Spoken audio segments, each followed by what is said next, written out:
I'm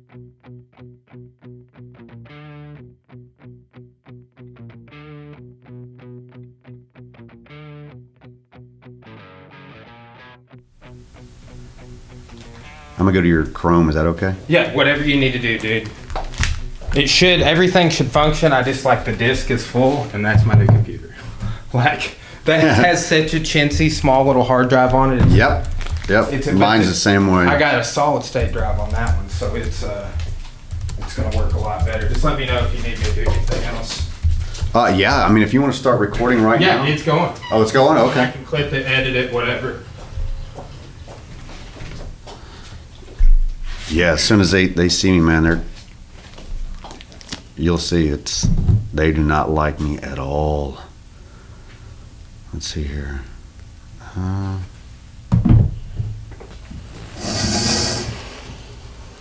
don't even know where I'm trying to find a link for, you know what, let me send you over a link and maybe we can open it up through your messenger on here. I'll send it to you. Let me go to. And what's funny is, like, they told us that we couldn't even rip them off the internet. We got that in another case. A buddy of mine. We've got my same judge. We share the same judge. But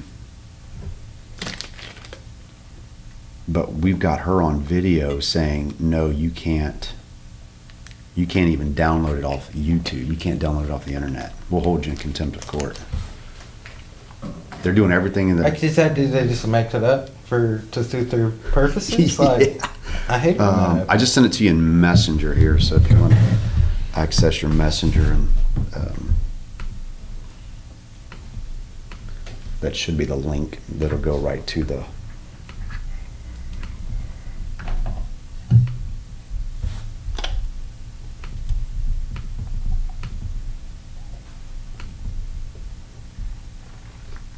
There we go.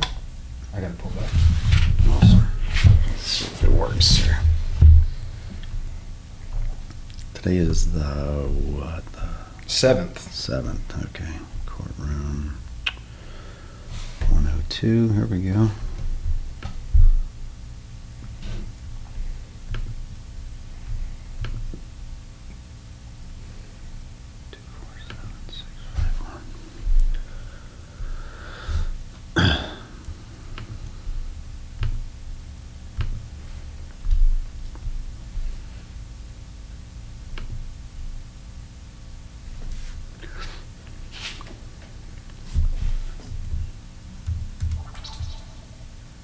Probably my attorney.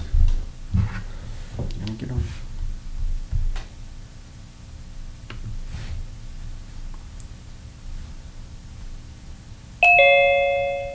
I can either do it the first week of August or I could do it the last week of August. Jocelyn? Yeah, let me check my calendar. So my only thing, Your Honor, is, I mean, we have been trying to get moving on this case for months and months with no cooperation from Elizabeth. So if we can just have something in the order that she, set up the mediation within 7 or 14 days. Looks like the audio's not working. I'm not going to put that language in because counsel told me that she's in rehab, so she's in a process right now. I don't want to set her up to fail. And we know that she's going to be. So there was an issue with the audio. And to relaunch Zoom, maybe.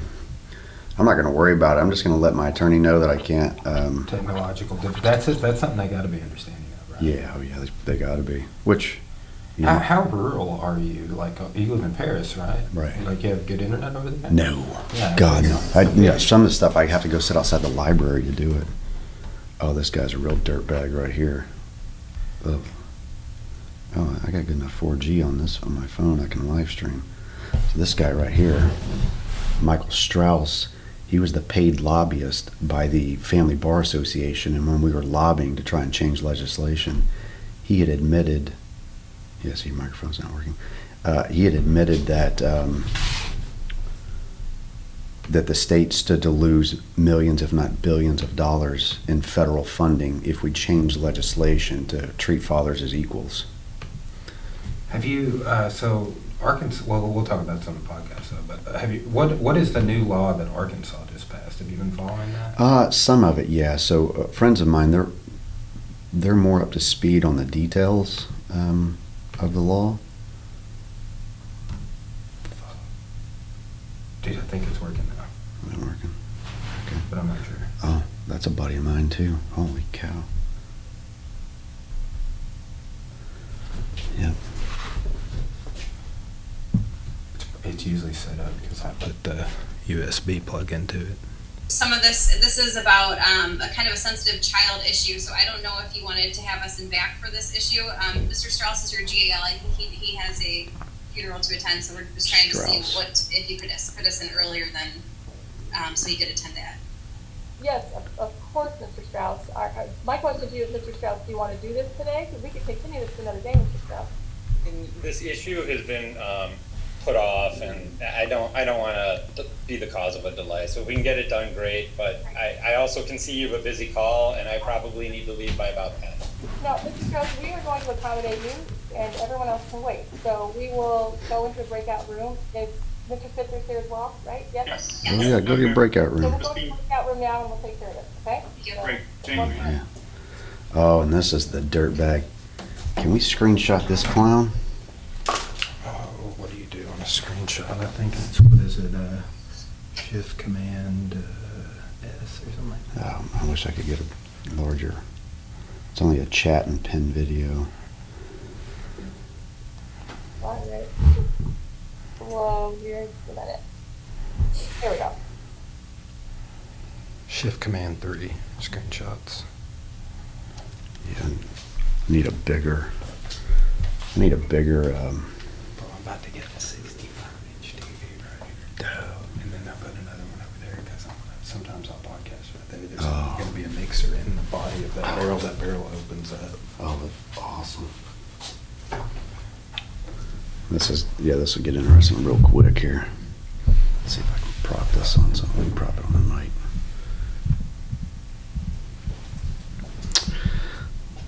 So today I'm over at Forca Mixed Martial Arts here in Russellville with my buddy Brian over here. He's the owner and lead instructor over here. And today I'm going to be on his podcast, and just so happened that they changed my court date to today. At the same time, I'm supposed to be in court. So I told Brian last second, I'm like, hey, well, how about I come over to the gym and we can still do the podcast, and you might get some fireworks from my case today. So as you can see, we're in Zoom hearing right now. There's Brian. Say hi, Brian. What's up, guys? Cool guy. We're gonna do we're gonna do a podcast, and this is probably gonna be a hybrid thing. We're doing a live feed off of my page. We're gonna record a podcast, and I'm gonna be in court all at the same time. So I don't know. We're gonna shoot from the hip on this, I would imagine. If you wanna even start the podcast and do it while we're doing this, I can commentate on a lot of this. Okay, good. Yeah, I can do commentary while. Yeah. So just tell us. And do you want to wear headphones? Yes, sure. Totally up to you. You might want to keep one ear in, one out, or wait till this is over. But you might not be able to hear what they've got going on. I'll move this other way for you. Stretch this cord a little bit. Shit. Got enough room there. Yeah, I think so.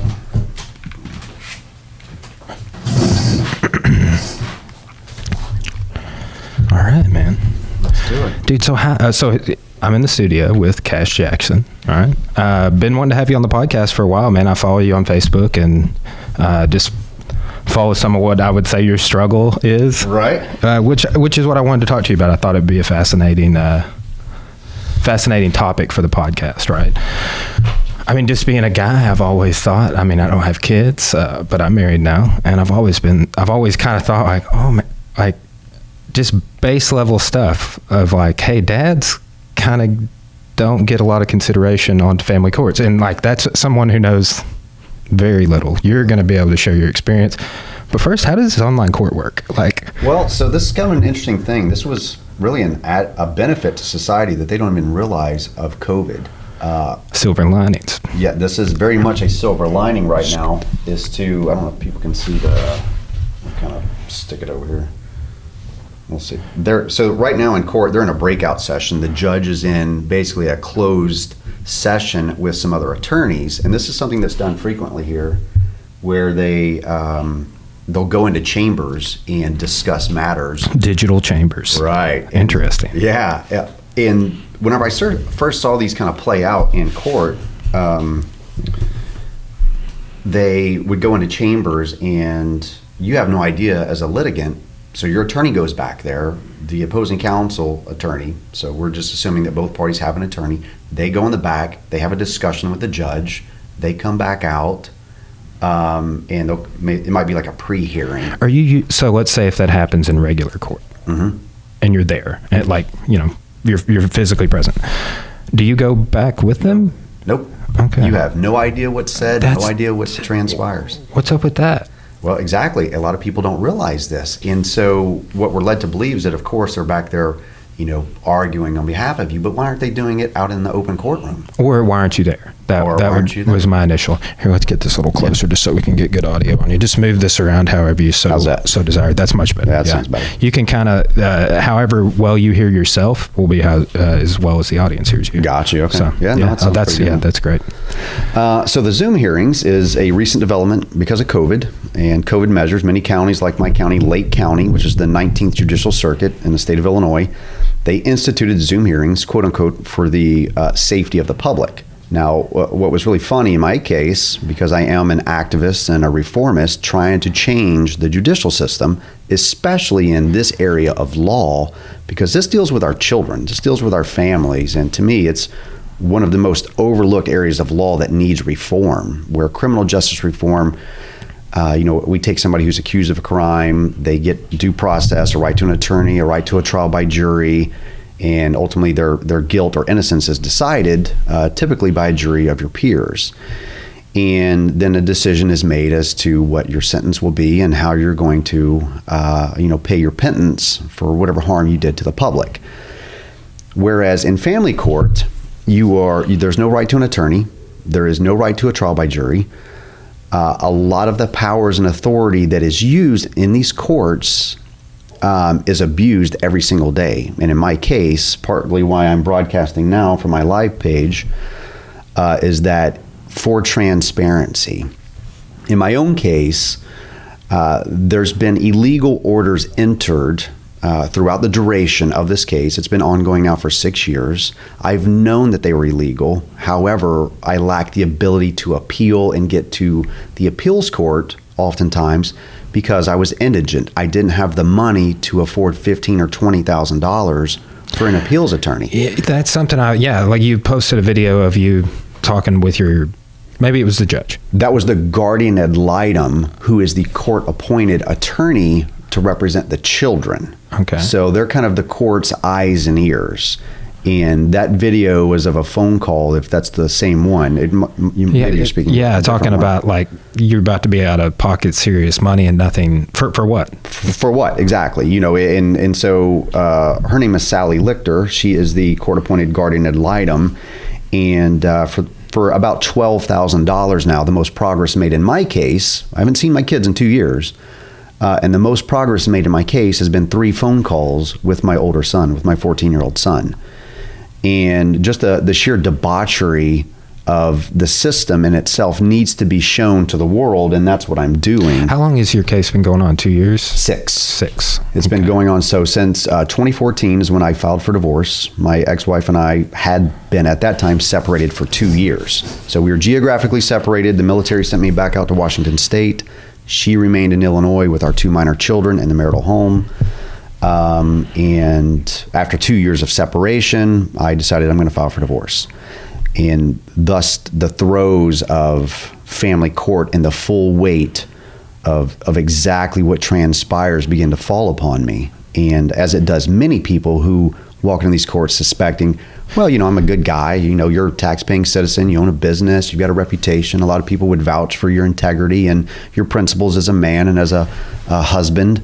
And if you had children, they would probably vouch for your abilities as a father. In the military too. Like, I know you're a vet. You just mentioned being, on duty in Washington and stuff. So like, that's another thing I take into consideration is like, okay, well, this guy, just based off what little I know about you, like, right. And two, like, I was joking with Corey about this when I told her you're coming on the podcast. I was like on your Facebook page, I was like, how does his new girlfriend put up with it? Just kind of like make it, because I know that you've been made out to be, well, I don't even know what you've been made out to be, really. Sure. Because I haven't followed with your case enough to be like, other than just things you've said, right? Which is, you're struggling to see your kids. You want to see your kids. You want to be there for your kids. And you got to pay a lot of money if you want to do that, and there's no guarantees maybe. And no guarantees. You have paid a lot of money. A lot. That's and have you experienced any? I know you posted about you were going to get to see your son before the outbreak, and that kind of like rained on that parade. Right. Like, what was up with all that? Yeah. So the day that Illinois locked down the state was the day I was driving up. In fact, I was just north of Clarksville, headed up the Pig Trail, and headed up north to go and finally see my son for the first time in 18 months. I had went to court, a week or two before, and they had said, yeah, you can see him for 3 days of spring break. And so I was on my way there, and but the mother and her attorney, this guy Raymond Bolt, right here, he's not a good person. And either way, they had said that, well, because of the COVID lockdown, they weren't going to let me see him anyway. And so instead of driving 12 hours, 13 hours north to get into a dispute with her outside of her home, I elected to call the guardian ad litem and my attorney and said, hey, can we just work out where I do Zoom visits for right now, and then we'll exercise the parenting time whenever, the world kind of comes back to some sort of normalcy. And none of that happened. No Zoom calls or, no Skype calls, no video chats, no FaceTime, no phone calls, no nothing. And so, here I am, and it's several months later, still trying to see my kids, even after I was awarded 3 days of parenting time for my son's spring break. Yeah, that's a struggle. Okay, so how your ex-wife, is she up against the same? Are you paying her attorney fees? Like, how does that work? Well, so normally the way that it works is that if you have an attorney, I have one who's pro bono, and great, he's a unicorn. This guy Ted Bush, he is not a family law attorney. He practices another area of law, and we might be the most unique team in the nation fighting reform, because he himself is also going through his own case, and it was his case that opened up his eyes to how bad the system was, and he goes, man, this is broken. Somebody needs to do something about it. Well, I was running for governor of Illinois in 2018 as a Libertarian, primarily on this issue. I brought this issue to the forefront using my own case. I knew that they would attack me, which they did. If I made enough noise, I knew they're going to attack me. They're going to try and discredit me. What they come at you with? Well, my family law case there in Illinois. Yeah, but I mean... what specifics? What specifics? Oh, okay. So my ex-wife had made allegations of abuse, and this is one of the primary tools and tactics utilized by family law attorneys. What people don't realize is that in family courts, okay, whenever somebody goes in and seeks an order of protection, and that's ultimately what she sought, was an emergency order of protection claiming that she feared for her life. Now, mind you, I'm 2,000 miles away in the state of Washington and had been for, 2 years. So she makes these allegations of abuse or of prior abuse during the marital relationship to gain this order of protection. Now, no evidence was ever presented to gain this. It took place in what's known as an ex parte hearing, where you're not present to even defend yourself. And judges will fail to the safe side, and they'll tell you this. I spoke with the Lake County State's Attorney, Mike Neerheim, and he said, yep, due to some previous case like 20 years ago when a judge didn't issue one of these orders of protection that a woman had sought and her lover or ex-lover had killed her, that they basically fell to the safe side and they just rubber stamp these things and issue them without any regard as to how it impacts your life. And that can guys also? They do, this? but it's far rare. I mean, just in our society alone, men, even men that I've known who were abused, physically, emotionally, financially abused by their wives or by their girlfriends, guys just go over to their buddy John's house and crash on the couch for a night or two. They don't typically file police reports. They don't typically go on social media and broadcast that, hey, my wife punched me in the face. They don't do any of that. And our society is very much structured to where men have been, where we just kind of take it on the chin, the way that we're taught as boys. You take it on the chin, you get up, you dust it off, and you go on about your business. And that's normally what men do. But can they and do they abuse that system? Yes, they do. And I've also witnessed that firsthand of women being on the receiving end of allegations. And people need to understand that people like myself that advocate for reform, that we never want a child placed in the hands of an abuser. But on the same token, we never want a child to be removed from a good parent on a very low standard of evidence. I mean, the Fourth Amendment protects, just say your business here, from the police entering the premises and seizing your property. So the Fourth Amendment protects your physical property. Well, certainly it's not a stretch to believe that the Fourth Amendment also protects our children, that the state can't just come in and with no evidence seize our kids. But they're doing that every single day through these courts as well as through DCFS. I have everyone here on Winter Wheel, 14B1411. There we go. Got Mr. Bull. Is Mr. Bush here? Let's see. I am here. Oh, there's Mr. Bush. Okay, perfect. So, Mr. Bush, I have your motion. It's your motion for the 304A language. I'm denying that motion. I'm not, it's interlocutory. So I'm denying your motion. We are going to set this matter for hearing. So the motion we already have set, we're going to set for hearing. Do we have our CAL on the line? I believe so, Your Honor.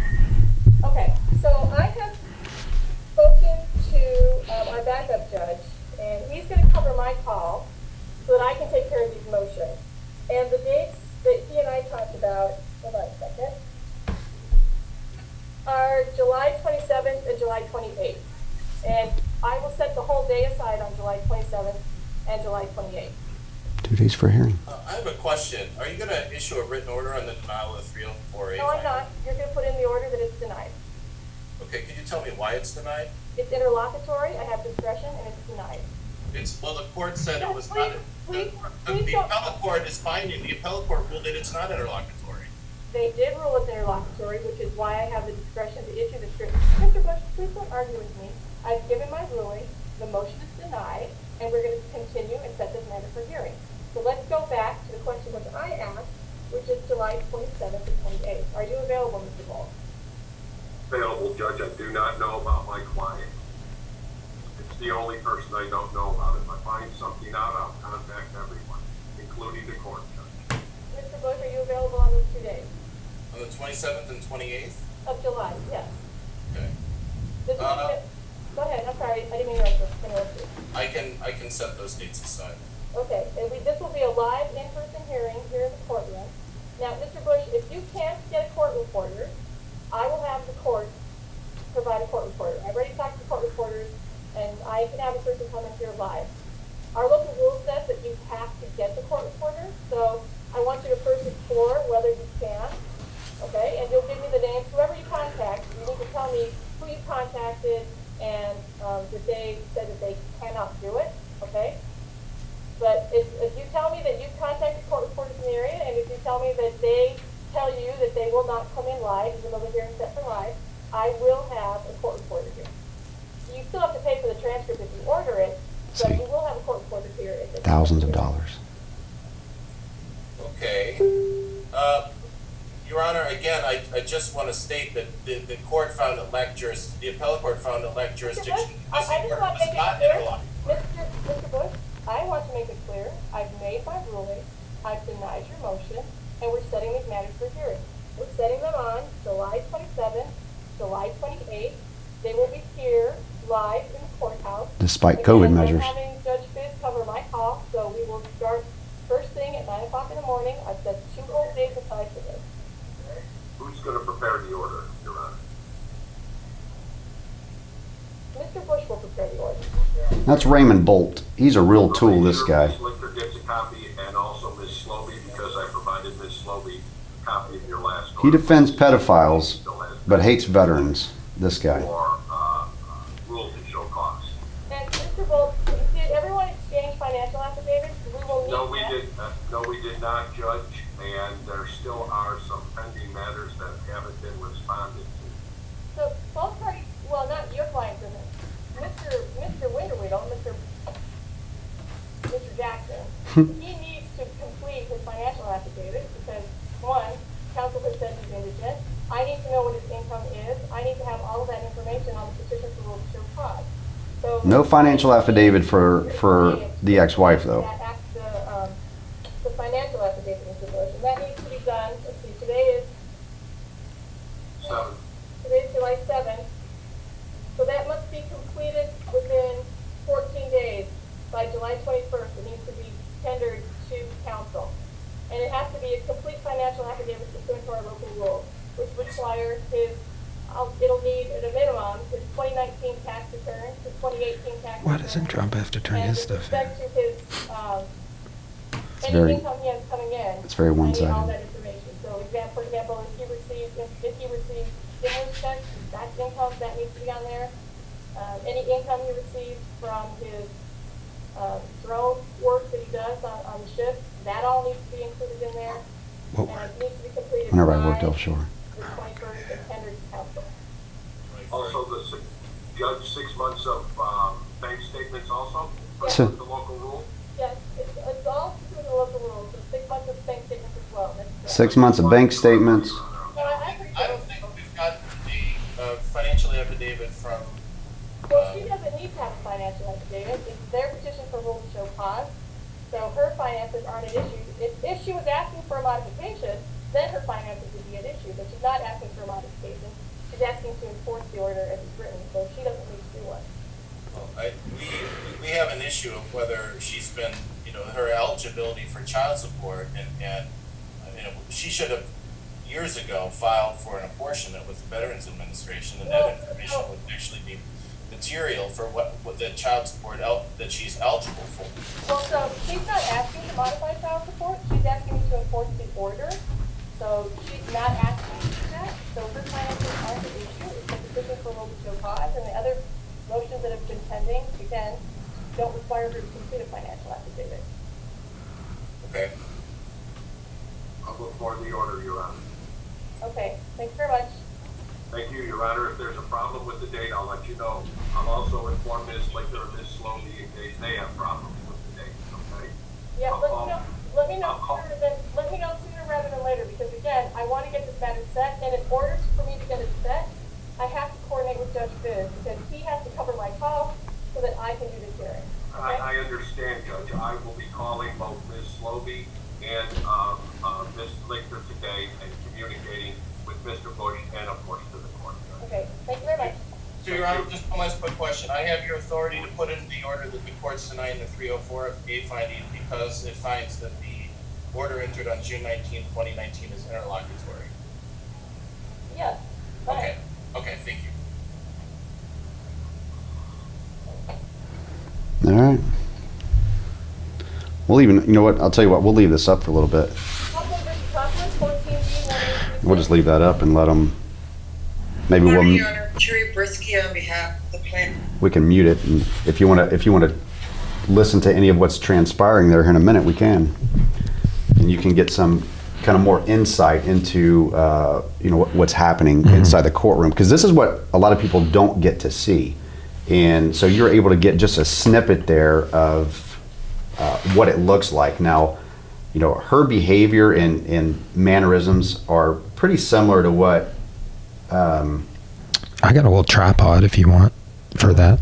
Yeah, we can... Hold on, I was trying to find a good spot to put it to catch us both.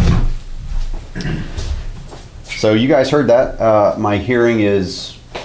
Or now they're setting this for hearing. She is denying our motion for a 304A. And she's setting aside... She said two full days for a hearing. And that's going to cost a metric butt ton of money. And as you asked me earlier, well, who pays for this? Well, if her and her attorney prevail, where's my attorney now? Hey, buddy. Hey, are you on? Yeah, I was on. I was there, but I was underneath Brian Wilson. Brian Wilson of the Beach Boys? Yeah.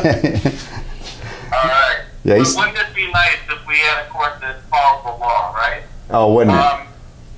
Yeah. But what you just saw in your podcast just recorded was the judge openly defining an appellate court ruling.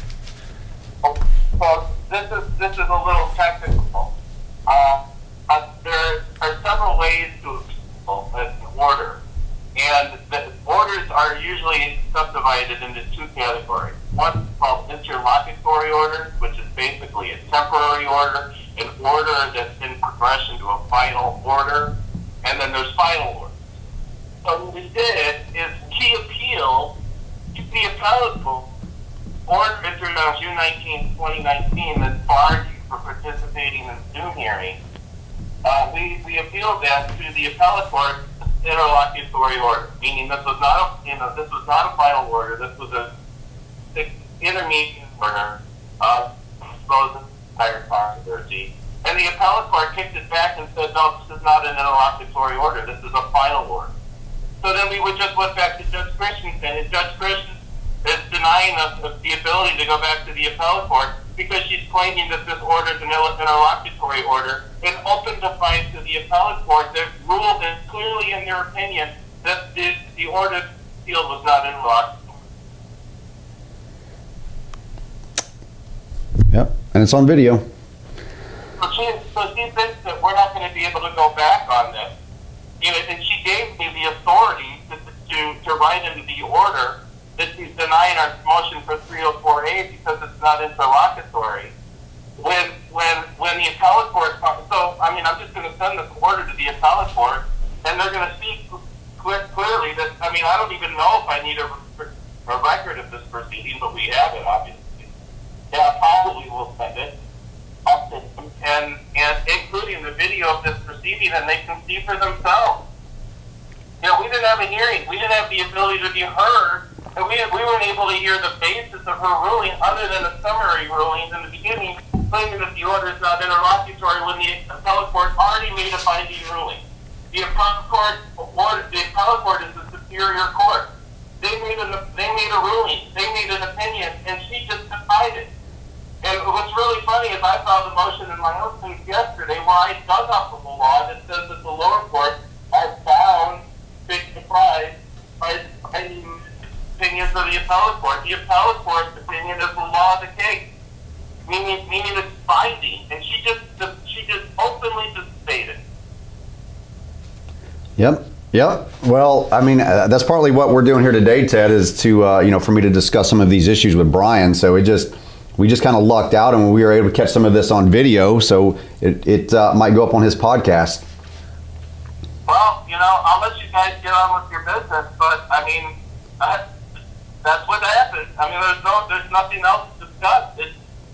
I can go in and I can pull up the opinion and I can read it verbatim.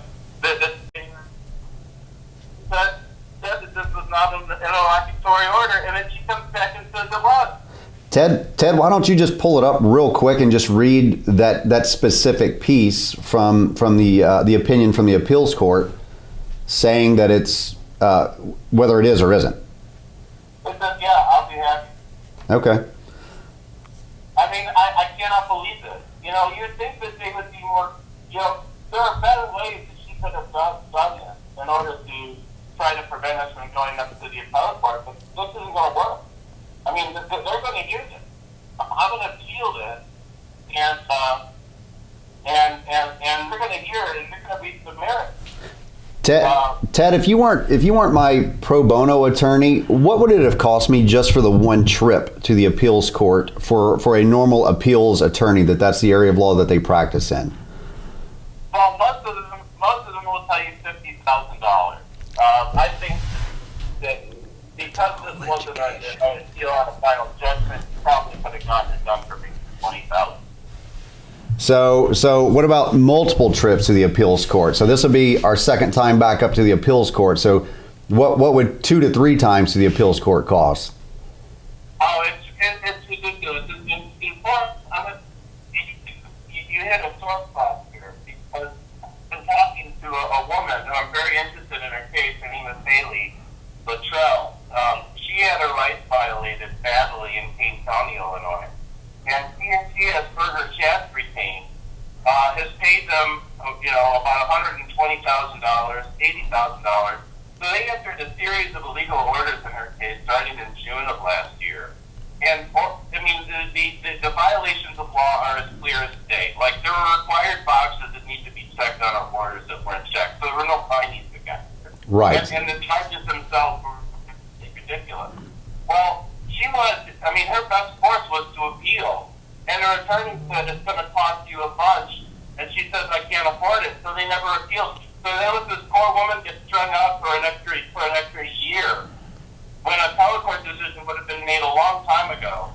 And she was denied access to the appellate court while retaining supposedly some of the best family law attorneys in the Chicago area, very large law firm. And that's just a fact, is that people who've had their rights violated are denied access to the appellate court, and most of the time the person that's denying them access is their own counsel. Right. All right, so here. Paragraph 13 was fine. Paragraph 13, Ted, you're breaking up a little bit, so I don't know if you have a better spot you can go to read it.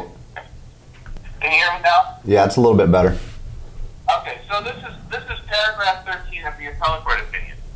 This is Jackson contends that we have jurisdiction to hear this appeal under Illinois Supreme Court Rule 307A1, which provides that appeal may be taken from an interlocutory of court refusing denying an injunction.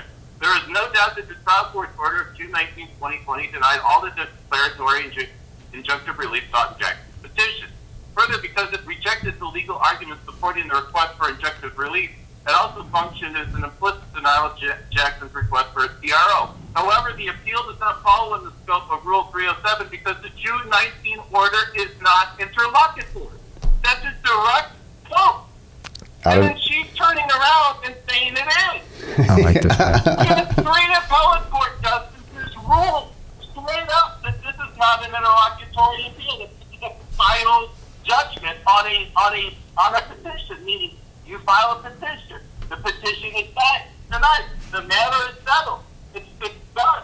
There's no, if they granted it, then it would be an interlocutory order. Then you would have an order. But what they're saying is that when you file for the injunction that is denied, it's a final order. Meaning it's not an interlocutory order, it's a final order.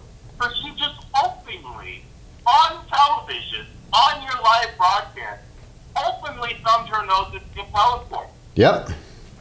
Openly. Yep, openly. Well, dude, hey, thanks for reading that, man. We're going to finish up this podcast, and I'll tell you what, I'll give you a call when I get on the road. Take care. All right, brother. See ya.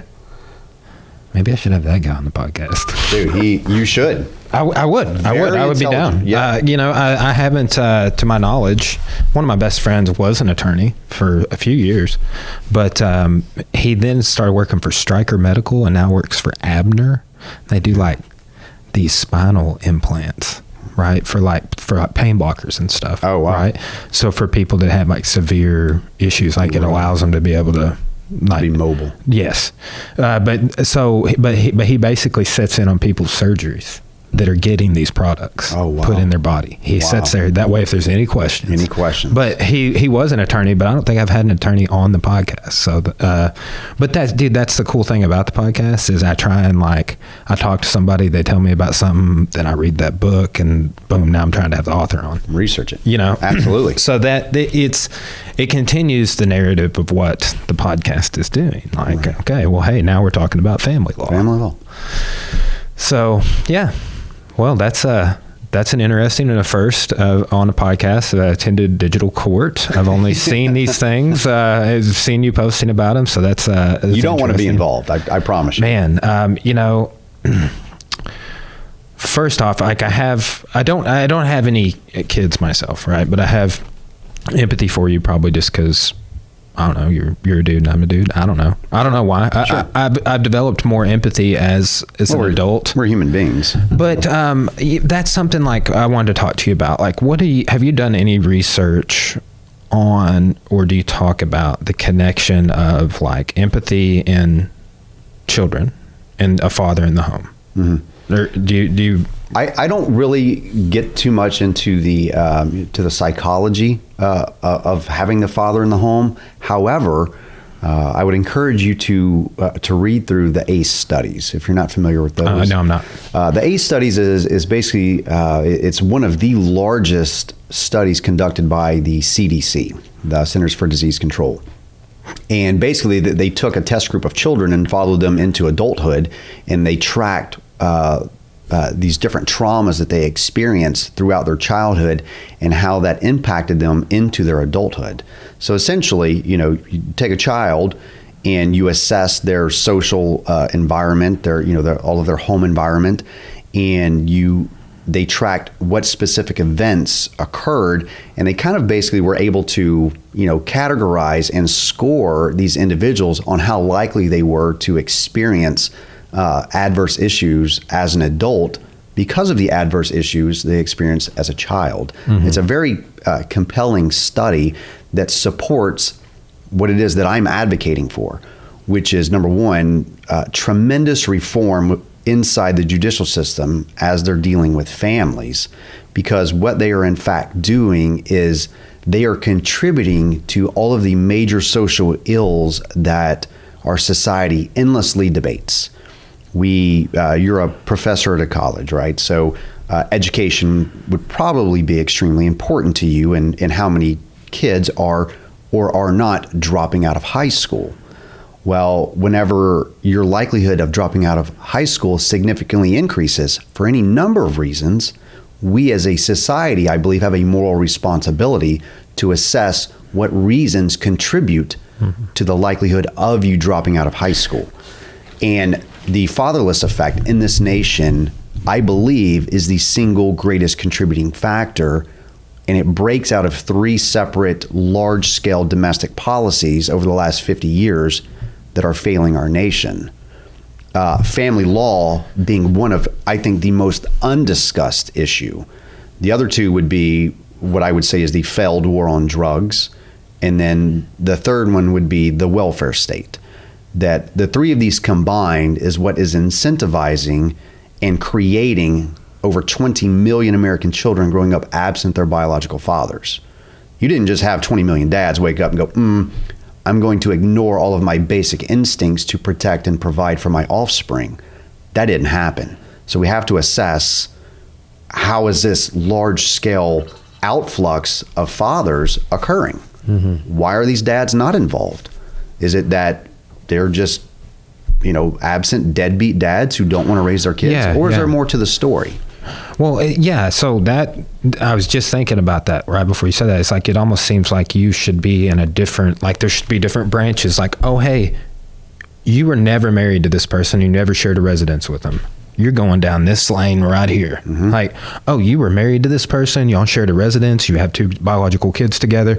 You're the only time that either one of you has been married. Like, it kind of seems like it could be problematic lumping those 2 lanes together and then taking into account anything that's in the middle, right? If that was a spectrum.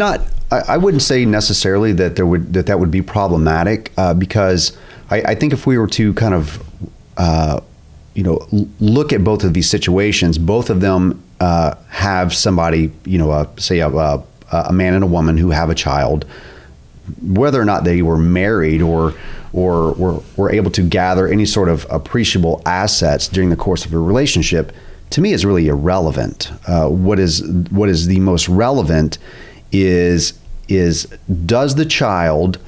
will that child have equal access to 2 fit parents? And ultimately, because even if you're raised in poverty, being raised in poverty isn't necessarily, the deciding factor on whether or not somebody is successful in their life. Many of us, myself included, came from very impoverished homes. and are able to work our way up through, the economic ladder, if you will, and better ourselves. In ultimately what's hurting these children more, especially in the impoverished communities, is how difficult it is to have a father involved when it's incentivized to not have them involved. For example, for a mother, a single mother living at and below the poverty line who would be eligible for Medicaid, for her to access and use those Medicaid funds, she's going to have to name a father. Now, this loops in another whole subset of issues in paternity fraud, which is a unique crime to men. Yeah, that's what I was thinking a second ago. Yeah. Yeah. And so because there are many, many instances where a father or a man is named on the birth certificate, or he's named as the father, and there's no DNA evidence to prove that. Now, in states like Michigan, there's a guy that I know up there by the name of Carnell. I believe his last name is Alexander, and he had a terrible paternity fraud case where he was imprisoned and for a child that was proven not to be his. And this is occurring a lot within, far more than the general public realizes. This is fraud, and it is fraud that is not pursued. It's fraud that is not punished. That's something I've always wondered. What do you know anything else about that? Like, do they have to name a parent on the birth certificate? Why is there no required DNA test for the name to go on the certificate? That's crazy to me. Well, I mean, it could be seen as an invasion of privacy, of medical privacy, that if somebody didn't want to give it, because then are we going to go to where the state mandates it? I believe that's state overreach. I believe what should happen is that it should become a societal norm of moms and dads go, look, we're going to have the DNA test. We're going to ensure that, and it's not to, this is a difficult, tough, touchy subject, because if you're a man and you say to your, suspecting mother of your child, hey, I want to get a DNA test, how do you think that's going to go over? In many relationships, not very well. However, I think if the general public knew how many cases of fraud are occurring, and it sucks, but I would rather know as a man that my wife, or who I thought was going to be the mother of my child, had an affair, she cheated on me, she got pregnant by another man. I would rather know that at the onset than 10 years down the road, our relationship's dissolving and she gets angry and she tells me, oh, by the way, little Johnny's not yours. He's your best friend Bobby's. You know what I mean? But then guess what? Guess who's now on the hook for the child support? You are. Really? You are. Not to mention what has just transpired, what's happened to these children when they find out, oh, Brian's not my father. Now, not only are you not the father, so now you're devastated, your relationship's ending. And you're going to have to pay to go through the court system to get a DNA test. Can you get a DNA test at that point 10 years down the road? In some states, like the state of Michigan, there is a time requirement. And I think it's 4 years in the state of Michigan. And so what if you don't know for the first 4 years? What happens? I'll tell you what happens. It's what happened to Carnell. They say, sorry, sir, you have to contest paternity within the first 4 years. You didn't contest paternity within the first 4 years. It's not our fault that you didn't find out till the child was 9 that it wasn't yours. You're still going to be liable for child support. Even if there's a DNA? Yep. Oh, man. And so you're talking large-scale fraud that took place where this individual, number one, had you raising these children as your own. I mean, it's a terrible moral transgression. Yeah, I get it, the emotional connection. Right. Right? Like, so when you were just starting to talk about that, it's like... well, that's a unique moral issue too, because like it begs the question: if you knew, would you just abandon your companion and your potential kid, which is not actually yours, or like which is worse, the emotional toll before or after? Right. Yeah, that's a tough one, and people have kind of. Lectured me on the fact that I've been very open with my children about this court case. They're 14 and 12, and I have been very open with them about that, about what's transpired. At least when I had contact with them, I was. What age in their state do they get to have any choice or say so in all this? That's kind of a misnomer. It's not really. It's always judicial discretion. They can put a number down there, 14, 13 years old, and it'll always come back to the discretion of the judge, because the judge could say, well, the 13-year-old, I don't believe in my professional judge opinion, is mature enough to make that choice. They appear to be too immature. Whatever arbitrary reasons they want to use for dismissing the child's wants, they can do that if they want to, with judicial discretion. Now, like in this case, where you saw and you heard my attorney cite exactly what the appeals court said, that the previous order was not an interlocutory order, and she's saying that it is, but the appeals court was very clear in their language and their opinion that they had just issued a couple of weeks ago that it's not. Now, even with the evidence that we have, and that's clear, crystal clear evidence, right? She just basically committed, a crime. She just spit in the appeals court's face. She enjoys what 99.99% of the world will never enjoy, which is absolute immunity. There's a lot of talk in this nation about qualified immunity, and there's a difference. Absolute immunity is a step above qualified immunity. And typically somebody with qualified immunity would be a state employee, like a police officer or a DCFS worker, and they're going to fall underneath an umbrella of qualified immunity. Judges fall underneath a higher tier of protection, which is absolute immunity. And there's a really interesting U.S. Supreme Court case out of Texas. I don't remember the name of it, but in this case, it was during a criminal trial. The judge ordered the police to go pick up this criminal trial attorney who was not present for court, which, okay, maybe not that big of a deal that he's sending the police to go get this criminal trial attorney to be present in court. But what he did next is what was really egregious. He ordered the police to rough up the attorney prior to bringing him back to his court. So issue a beatdown for not coming to my court when you're supposed to be. Was it like a schedule conflict? Was he intentionally not there? That I'm not certain. I haven't. I guess I didn't research the case in detail. Yeah, because it really doesn't matter, because the facts are, and these are not these facts are not disputed, that the judge ordered the police to beat up this criminal defense attorney before bringing him to his court. Right. So he ordered his Gestapo to go and issue to have a beatdown go down.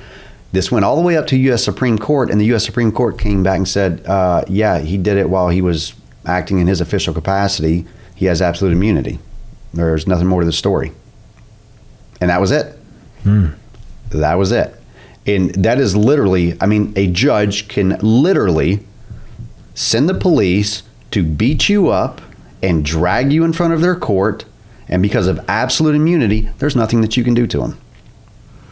Yeah, that's wild. So what sort of changes are you advocating for? Like, what is your platform of reform? Like, what are your ideas about things that we could do as a nation to fix this? Well, number one is things just like this. This should be a standard, and should have been a standard whenever Skype came out. I agree. And our ability to, now this judge right here, Judge Christensen, who's talking, maybe we'll hear her for a second. Okay, thank you, Your Honor. I'm sure that we can work together. We should be able to record all of this, which you're doing right now, and I was doing, but we should be able to record this and this is a public court hearing. If we weren't doing this via Zoom, we could go sit in. You could sit there with me. What's the difference? Exactly. What is the difference? And why aren't they? Okay, so I know Russellville, for example, they just started doing things like streaming live. A lot of city council meetings and stuff like that. Are we just has the pandemic kind of got us to that threshold where it's like, okay, we're making the switch and this is the pushback that we're getting? Well, I believe that what will happen, if I had to guess, they don't like this at all. They don't like not having control. Okay, this is a virtual courtroom right now, and they have no control. They have no control over me and you sitting here commentating, and we could listen and record and make clips and send them out, and that's what the public should be doing. So one of those top reforms that we need is transparency. That it's tossed out all the time. Transparency. This isn't a complex thing that we're talking about, nor is it extremely expensive with today's technology. They could be live streaming these proceedings to the general public across YouTube or any other. Which I know it makes sense that they're not, because that's like I said, Russellville just turned that corner. Mm-hmm. But like, oh man, I'm kind of surprised that really nobody is, right? Like all of these things that we could go sit in on, right? They have the means and the ability and the technology and really a responsibility, a civic responsibility to allow that. Like, especially, or nobody's going to go to events like they once did for a while longer, right? And then too, it's like before the pandemic even broke out and Russellville was streaming local stuff, there's tons of people's like, man, I'm sitting at home drinking some wine. Mm-hmm. And I got some Bob Dylan playing in the background or whatever, and I'm just sitting here listening to the city council meeting. Right. And it's, like, why can't we take place in civic events from our house? I mean, when there's the ability to do so, like, I don't want to go down to City Hall and sit in and build. You should be able to do this. Yeah. Comfort of your home. Or like particularly the ability to watch it after the fact. Right. Like I'm almost always teaching class in the gym when something goes on. So when they illegally rezoned our property 2 times, they didn't even notify us at all. Right. 0 notification. So I couldn't have gone anyway because I didn't know it was happening. But then I would have had to like, hey, you, Adam, can you teach my class? Because I got to go over here to the city council, Right. And when it's like, oh, hey, you guys get working. I'm going to go log in over here. I'm still at the gym. I can zoom in and be like, hey, I object to you illegally rezoning. Right. You can't do it. Right. It was an interesting point that you make there about them of no notice. So a primary aspect of due process as it pertains to these courts is notice of motion, a motion being filed for whatever purpose. And in my own case, there was no notice of motion, there was no motion, and there was no finding of endangerment. So these are some of the requirements in due process before severing contact or infringing on parenting time with children. In my own case, contact with my daughter was severed in March of 2018. And the general public is just like I was 6 years ago. The general public will say to themselves, there's no way a judge is just going to sever contact with no reason. Yes, they will, and they do for the most arbitrary reasons, and they violate state law, all of the state and federal law, all of the time. And the largest reason for that is due to a lack of transparency and no accountability because they have absolute immunity. So we need to end absolute immunity. When it's a clear-cut violation of state and federal law, there should be criminal punishments for what they're doing because they know full well what they are doing. They're not ignorant to the law. They just simply choose to manipulate it for an outcome that's desirable to them for whatever purpose. Maybe it's because those attorneys were in closed chambers or in a breakout room with the judge where you weren't privy to their conversation. Why?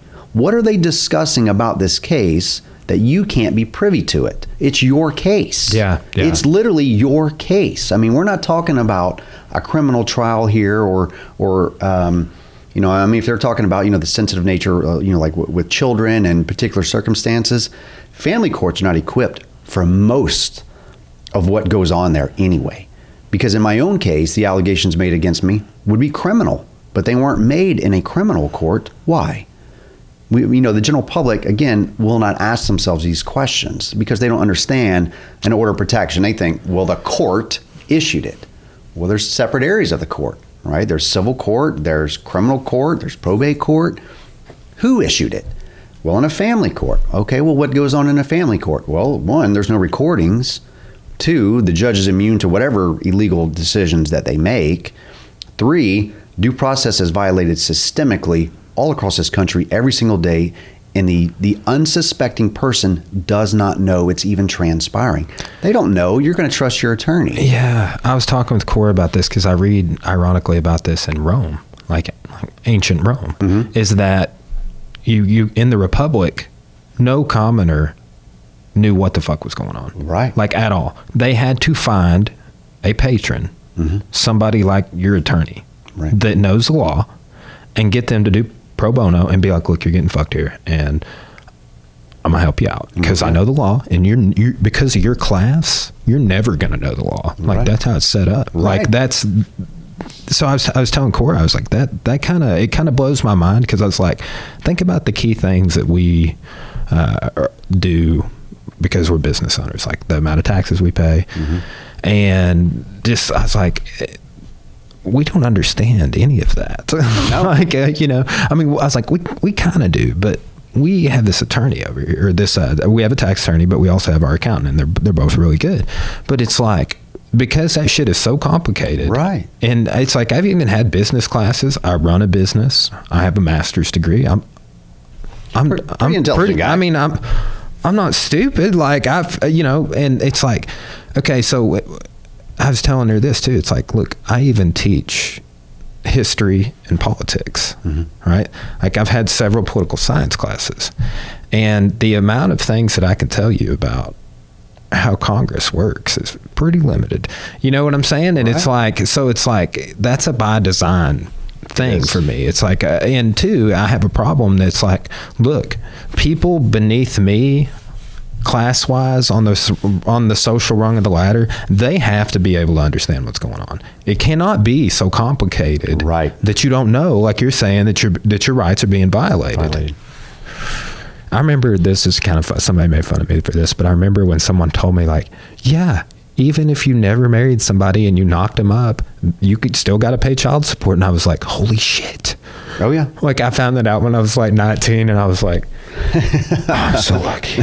Right. But it's, that kind of blew my mind. But then, you know, things I've learned since, and it's like following along with your situation for the last year or so, it's just like, I'm like that meme that like looks over. And like holy shit, is that really going on? That actually happens. Well, more than likely what'll happen, because so you heard her say it's going to be in person.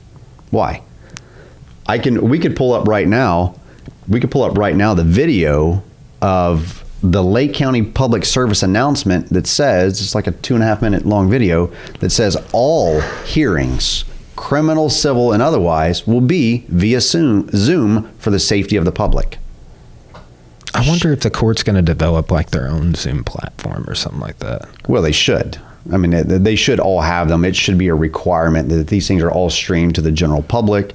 And that would curb a lot of this behavior, especially because that's what people would do. They would start chopping up these ridiculous rulings by these judges. And they're intelligent enough to go, okay, well, let me look at the Illinois state statutes, right? Let me look at, you know, Mr. Jackson's, the appeal court opinion, and see what they said. Oh, yeah, the appeals court said just 2 weeks ago, yeah, it's not an interlocutory order. 2 weeks later, Judge Christensen says on a Zoom feed, it is an interlocutory order. And so the average person can go, well, that's not right, because the appeals court just told you it wasn't. And I wonder if all of this is just like looping back to the NSA servers or something too. All of these Zoom records. Oh, and stuff. Yeah. Like, yeah, absolutely. Like, I've thought about that several times. I'm like, because it's kind of shocking to me that the courts, and I would say I haven't seen colleges use Zoom. And I know a therapist that she can't use it because there's some sort of liability. Right. But it's interesting to me that like how big Zoom has become like overnight. Like, I'm not even gonna lie, I never even heard of it before the pandemic. Oh, really? Yeah. I mean, I like other people I know had, but like, and then too, as soon as the pandemic kicked off, I knew friends. Yeah, go ahead. I knew friends that were like, yeah, I bought a bunch of Zoom stock today. You know, I'm like, yeah, it's smart. Good job. It's smart. Yeah, any of that technology would be smart to invest in. But I think one other point I didn't hit on when you asked about reform was is just a national standard of a rebuttable presumption of equal shared parenting, 50-50. You know, you do half. You know, if you and Cora were to have a child, and for whatever reason your relationship dissolved, then you both take equal time and opportunity to raise that child. And you know, one of the largest issues that we have is that you know, as a society, we still view that women are better caretakers than men, and I think that they're better in some aspects and regards, because whether you believe in God or nature, I believe that women are inherently better nurturers than what men are, and men are just better protectors. We're, you know, more physically intimidating and imposing, and we carry more muscle mass, and typically with testosterone, you know, we are more aggressive. And so there's those differences, but we complement one another, and I think that's why it's so important that that a child has that balance. In our society, they're not getting that balance because of those three large domestic policies that are incentivizing and creating fatherless homes. When we look at the violence in the South Side of Chicago, which comes up frequently, East St. Louis, Atlanta, New Orleans, especially amongst the African American community, you have 55 to 70% of all children growing up in a single parent home, and that is equated to being a single mother, right? When we say single parent home, 85 to 95% of all single parents are mothers and not fathers. And so again, we have to ask ourselves why. The war on drugs, implemented 40, nearly 50 years ago, that is what began the removal of fathers out of the black community, right? So where they lacked economic opportunities, men do what men have to do to provide. And for many of them, they resorted to the black market. They resorted to selling drugs. And in doing so, as the war on drugs, really took off, we began removing fathers out of the home. And then, with 3 strike rules, 3 counts of possessing marijuana, you're gone for dude, for a very long time. This is what blows my mind is that, and I've seen multiple people bring this up, is that I can have it. I have a card. I can have it. It's good. We're good. But yet somebody a state over is serving hard time. Right. For the same thing. For the same thing. I mean, like hard time. Right. Like what you're like. And people are making millions, if not billions of dollars on that industry right now. Now, and the fact that we still have people incarcerated for that, again, it just shows to me, it alludes to how much government has gotten this wrong. I mean, to me, it's just a glaring example that, just like you said, you could have it legally here. Now, I'm of the opinion you don't need a license. Yeah. Trump signed a right to try executive order, a right to try law, and he does a lot of things I don't agree with. But signing right to try, that if you're a terminally ill patient and there's a medication that's not approved by the FDA, you have the right to use that medication to try and save your own life, even though it's not been through FDA approval. And we should have that right as humans. You might experience severe back pain or arthritis. You should be able to treat yourself. If you want to use kratom or you want to use, cannabis, that's your business. Yeah, I've had a doctor tell me, like, hey, based off of the things you say when you come in here, you probably have fibromyalgia. And I'm like, yeah, whatever. But they're like, well, what people would call fibromyalgia. Like, you have nerve pain here, and here. Like, right. And that's what fibromyalgia is. Like, yeah, it may be a little more articulated, but it's like, you're 30. Right. I wonder how this is going to get for you as you get older. Yeah. I'm like, yeah. I can tell you at 42, man, the pains get worse. Yeah, man. I'll say, like, and, it's funny, Joe Rogan hates on chiropractors all the time, but I see this neck specialist in Morrilton. Okay. And he's the only, I've had some alleviation of pain and symptoms from seeing a chiropractor and getting an alignment, getting popped. Right. But this dude lays you on your side and he ratchets you into this thing. It puts this thing down on your C1 and your C2. Oh, it's wow. like a piston. Okay. And he ratchets it in and it applies 6 pounds of pressure. It goes, and you don't even, because it's on your vertebrae when he does it, right? So you don't feel it do anything except release. It pushes in and releases real fast.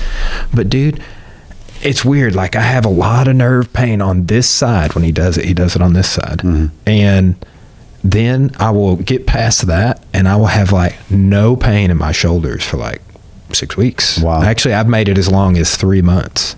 Wow. Without having to go back and see him. And he's like, you go back and see him and just does it again and you're good. Right. But that is such a fascinating thing to me. He's like, yeah, your head, it weighs a lot and you've been punched in it a bunch. And it's weird because I can tell when I'm kind of feeling out because my head does feel tilted right. to one side. And his thesis, and I don't understand all the science behind any of it. Like, my friend Derek is in chiropractor school. He did the music for the lead-in for the podcast. And he's been going there forever. And when he talks about shit, I'm like, dude, you're blowing my mind. Like, the things that they learn in terms of anatomy and physiology, I'm just like, whoa. Yeah. But this guy's little process is fascinating to me. I would like to check that out. Yeah, Dr. York's his name. He's one of only a few guys that does this procedure in like the whole world. Wow. And he's in Morrilton, Arkansas. Morrilton, Arkansas. But it's funny, like, I'm friends with this chiropractor on Facebook, and he was like, yeah, Dr. York's the man. I was just like, all right, cool. All right. Take your word for it. Yeah. Which he I don't remember how one of the people here at the gym told me about him, and I was having like that neck pain would manifest in like my collarbone on the front and stuff. But his whole thesis is that like the anterior pelvic tilt. Okay. The issue with your hips being off balance. Right. And he has this little laser he puts on you to show you if your hips are off balance and I the bet mine degrees are. and stuff. I bet mine are, yeah. Well, so that's like kind of like the dude's very scientific. Like, puts you, like, hey, see how your hips are out? Like, we're gonna. He gives you all this data, and then he's like, hey, see how we made an improvement here. Wow. Right? It's 10 degrees difference. Wow. But his thesis is it's your neck being out that messes your hips up. Mm. And he's like, everybody's like, yeah, your hips messed up. It's your body. You know, it's you got sciatica. It's your piriformis muscle. It's like, well, what's causing that? Right. And then he goes into his big spill. So like my first time with him, I was like, all right. Like he goes through like he really educates you when you're your first time, and you're just like, all right, He gets into it. I'm bought in. Okay, let's do it.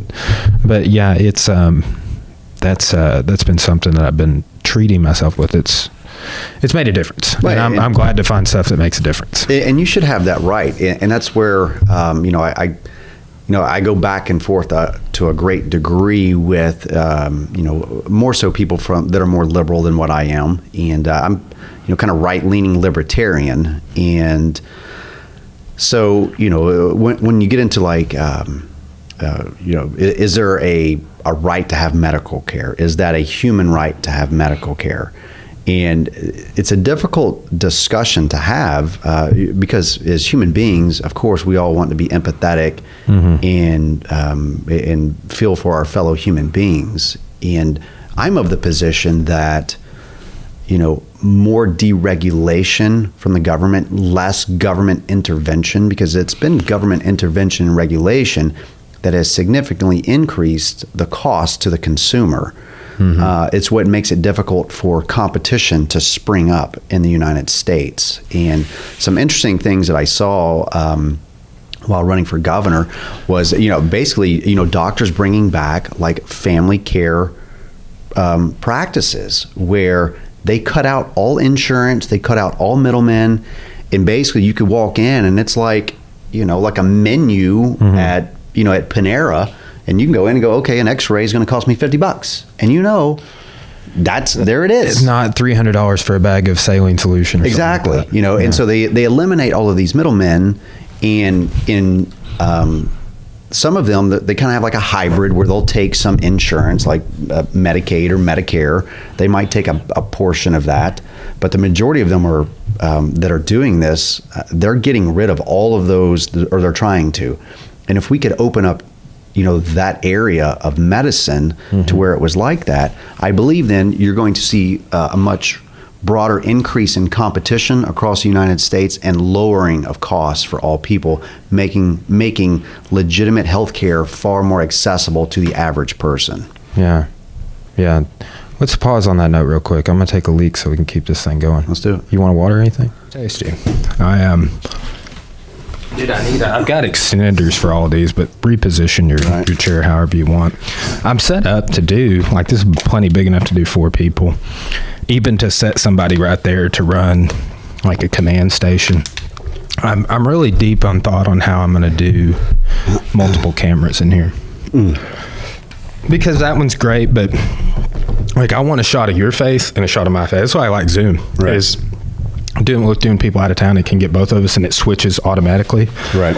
I personally don't like to do one where it's like shows me and you the entire time, because dude, while I'm saying something, you might just be like you are now. Right.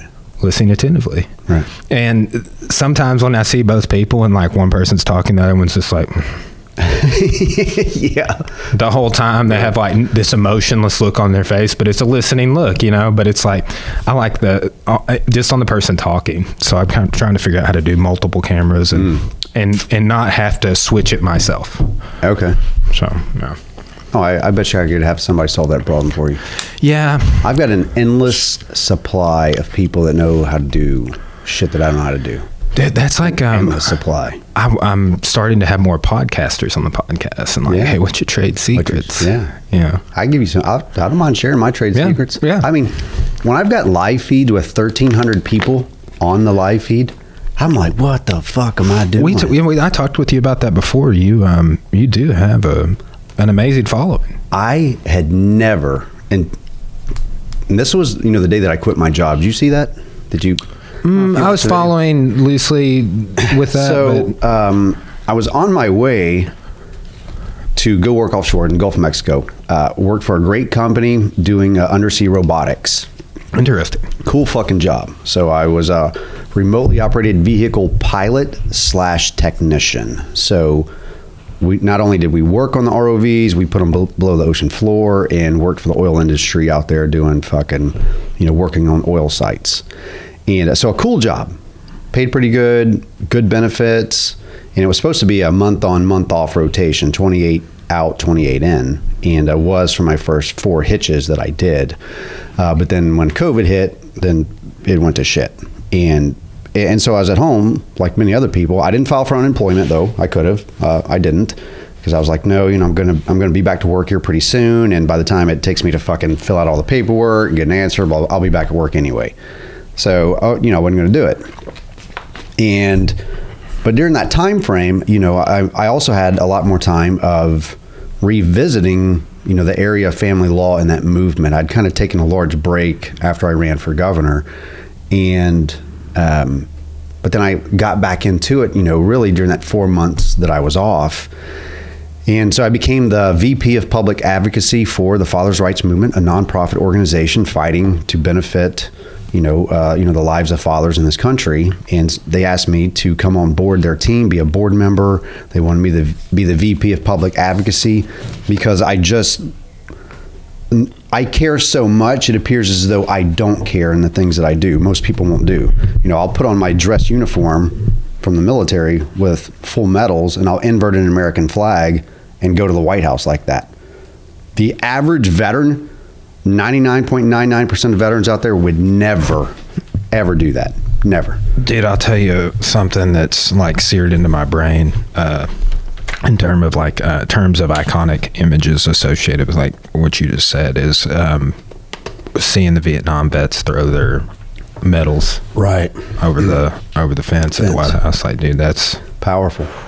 Oh, that's, and you know what that is? That is the product of men who have discovered how they've been used, and I'm proud of my military service. Don't get me wrong. Okay. And how long did you serve? I did 20 years. Wow. I did a full 20, 17 to 37 years old. Had a top secret clearance, deployed all over the world, circumnavigated the globe. Learned how to remote control underwater robots. Learned all kinds of cool shit, and it was an amazing fucking time, as a young man to develop into my late 30s. I was 37 years old when I retired from the Navy.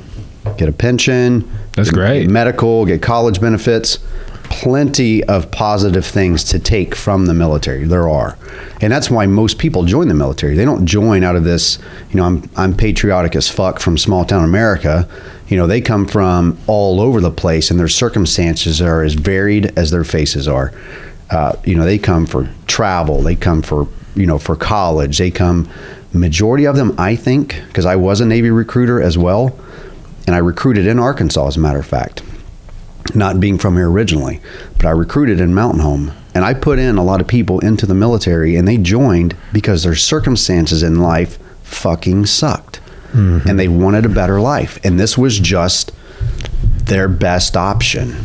And I put these guys in, but they were like me. I was only 21, 22, 23 while in high school, 4 or 5 years. It was still real fresh for me. So talking to these guys was like talking to some of my old buddies. Yeah. you know, and I feel that way teaching college, honestly. Right. It's like I got out 5-6 years ago. Right. With my master's, but I'm just like at community college. I got a big range. People 40 plus in there, moms, I have grandmas. Right. And we had 7 high school students graduate with an associate's degree. That's crazy. In December. That's crazy. Yeah. We were lucky that we were graduating high school. Yeah, same. Like I'm like, okay, like I tell them, I'm like, it's bullshit that you get the associate's degree, because like they wouldn't. I was in AP English, and they still wouldn't let me take comp in high school. Like there was all this red tape you had to get. Like so, like I knew a few people that took the College of the Ozarks there in Clarksville. Okay. They took either comp or college algebra and would get out with like 6 or 9 hours. People getting out with an associate's degree in general education now. I'm like, what? Yeah, it's crazy. Well, you know, Larry Sharp. I don't know if you know who he is, but he's another libertarian up in New York, and he ran for governor up there. And as their laws are different for third parties than, say, Illinois or Arkansas. It's weird.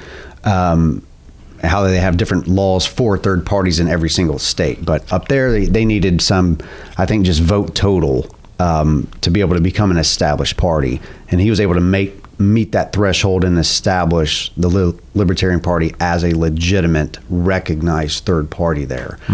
And but that's somebody you should have on your show. I mean, he had some phenomenal plans and ideas about reforming education in New York. I mean, shit that I've never heard before.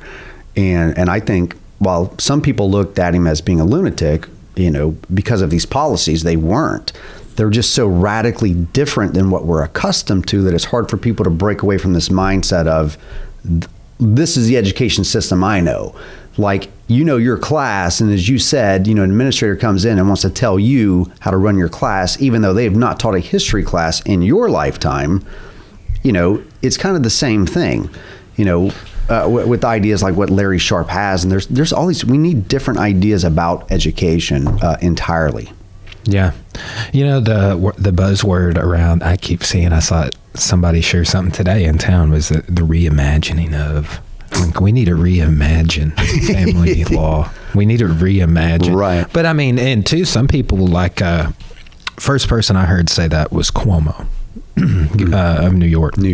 And as a bunch of people got pissed, like, who the F is this to be telling us? Has he consulted the teachers? Like, but I mean, that was a great point. Is like, but that's a systemic thing. Is like, on the administrators, very few of them are teachers, and it's like, and if let's say they were, they're casting their opinion over subject matters that they have nothing to do with, and they will never have anything to do with. It's not a cookie cutter. It's not a one size fits all. And that's like, man, a lot of people I know are worried about like arts and humanities in education moving forward, like colleges still having liberal fine arts degrees and stuff like, right.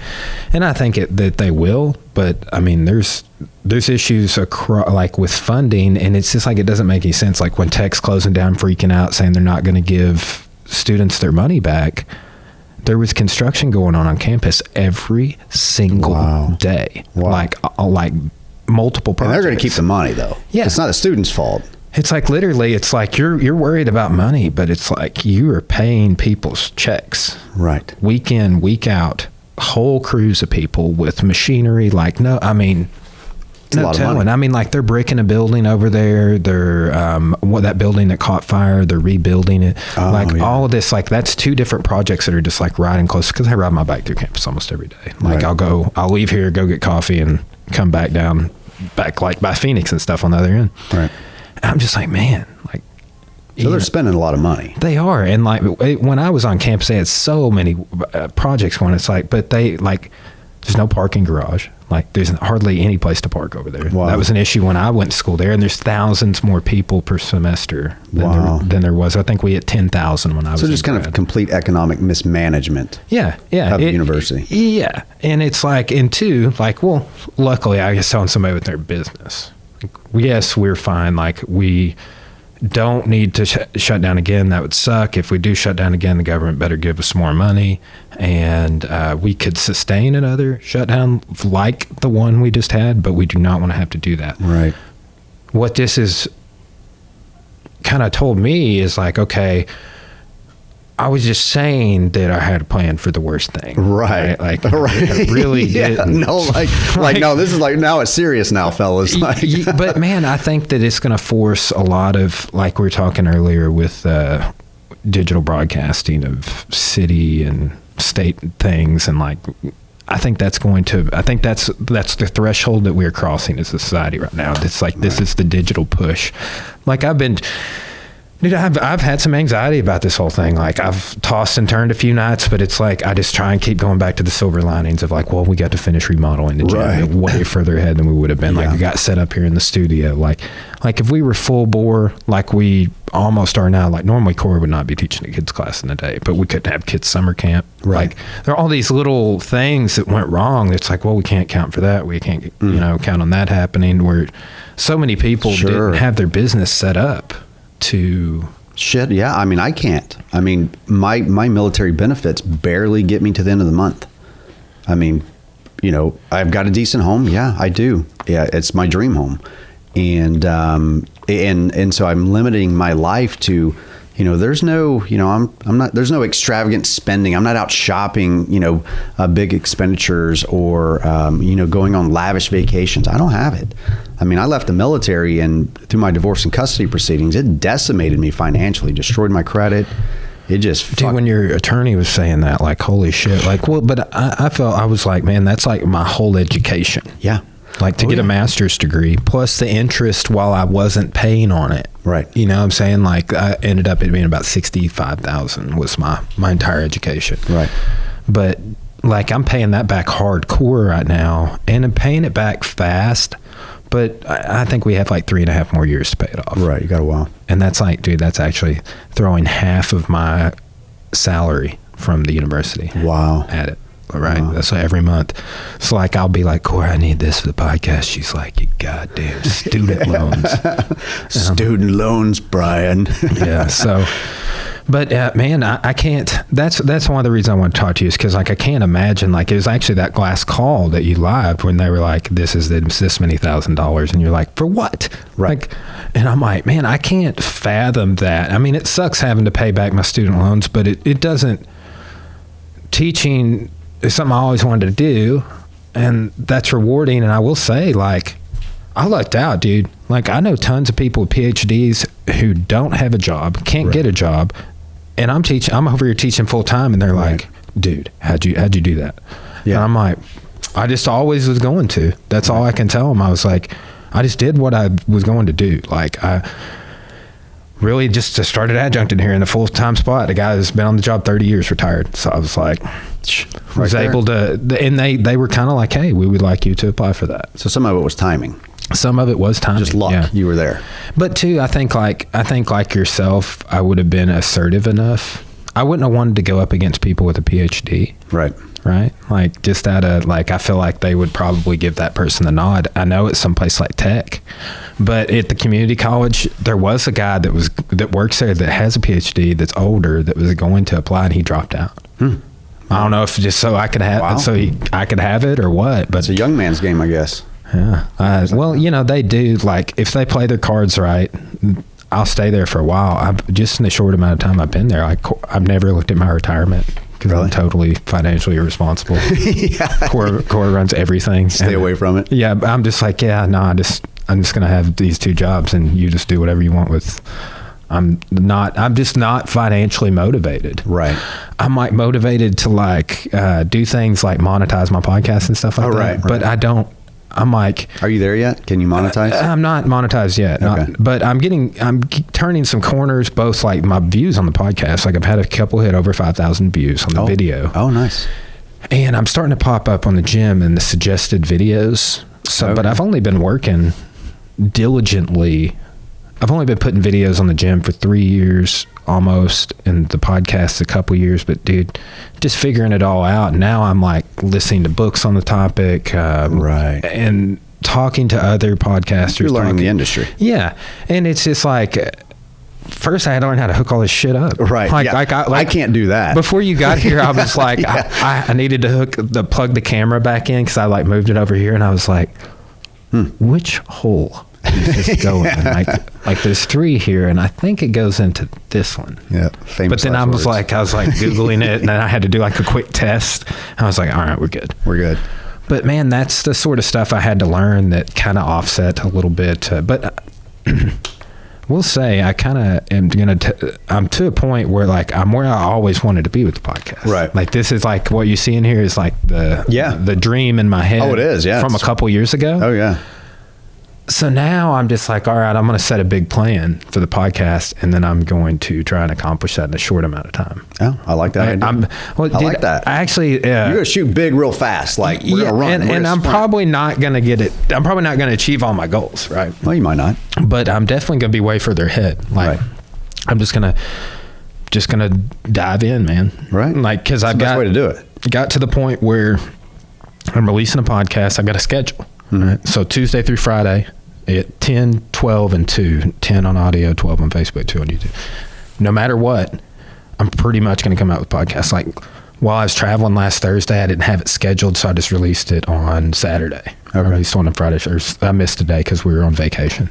But I just uploaded the second day. But like I've got enough podcasts like on tap now that I can just kind of continually feed material.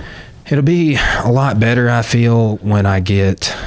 There's a whole bunch of work that goes into it. Like just the rendering the videos and uploading them. Like that Mac and that box there will offset a lot of my editing time because it'll render a video like 4 times faster for me. Oh, wow.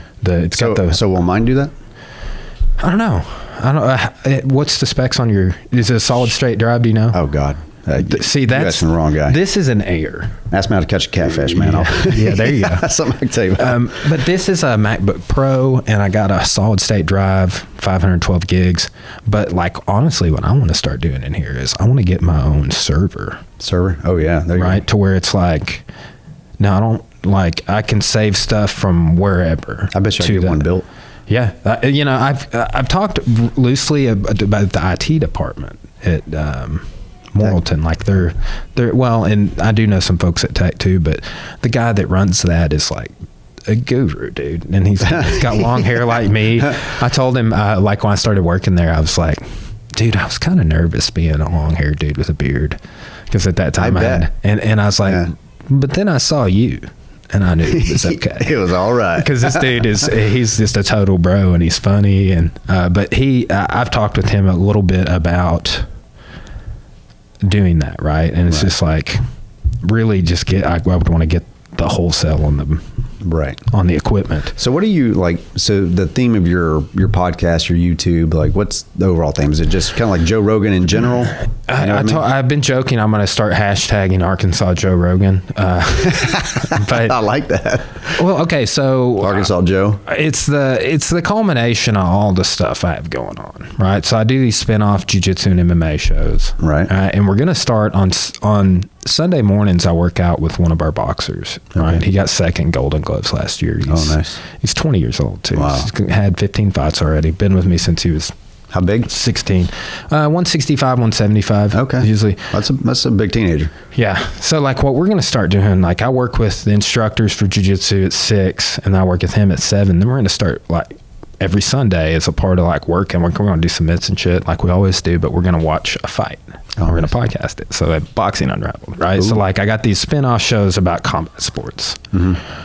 So that's one leg of the podcast. And like you're on a Life Unraveled episode. So it's like trying to get people like from all walks of life, like whatever, you know, you're an activist and the things that you're into, like, let's talk about that because people can benefit from a conversation about this. Right. So are you just kind of I don't want to say haphazardly, but it's kind of the term that comes to mind, but how are you going about like finding, you know, your next guest? Like, is there a direction you're thinking about going, a theme you're walking down? Yeah, like I was saying, like, oh, hey, we should probably have that attorney on. Right. You know, like you just kind of happen onto another topic such as, you know, so you just. Well, and then like, so certain communities I'm plugged into, like my favorite band's Widespread Panic.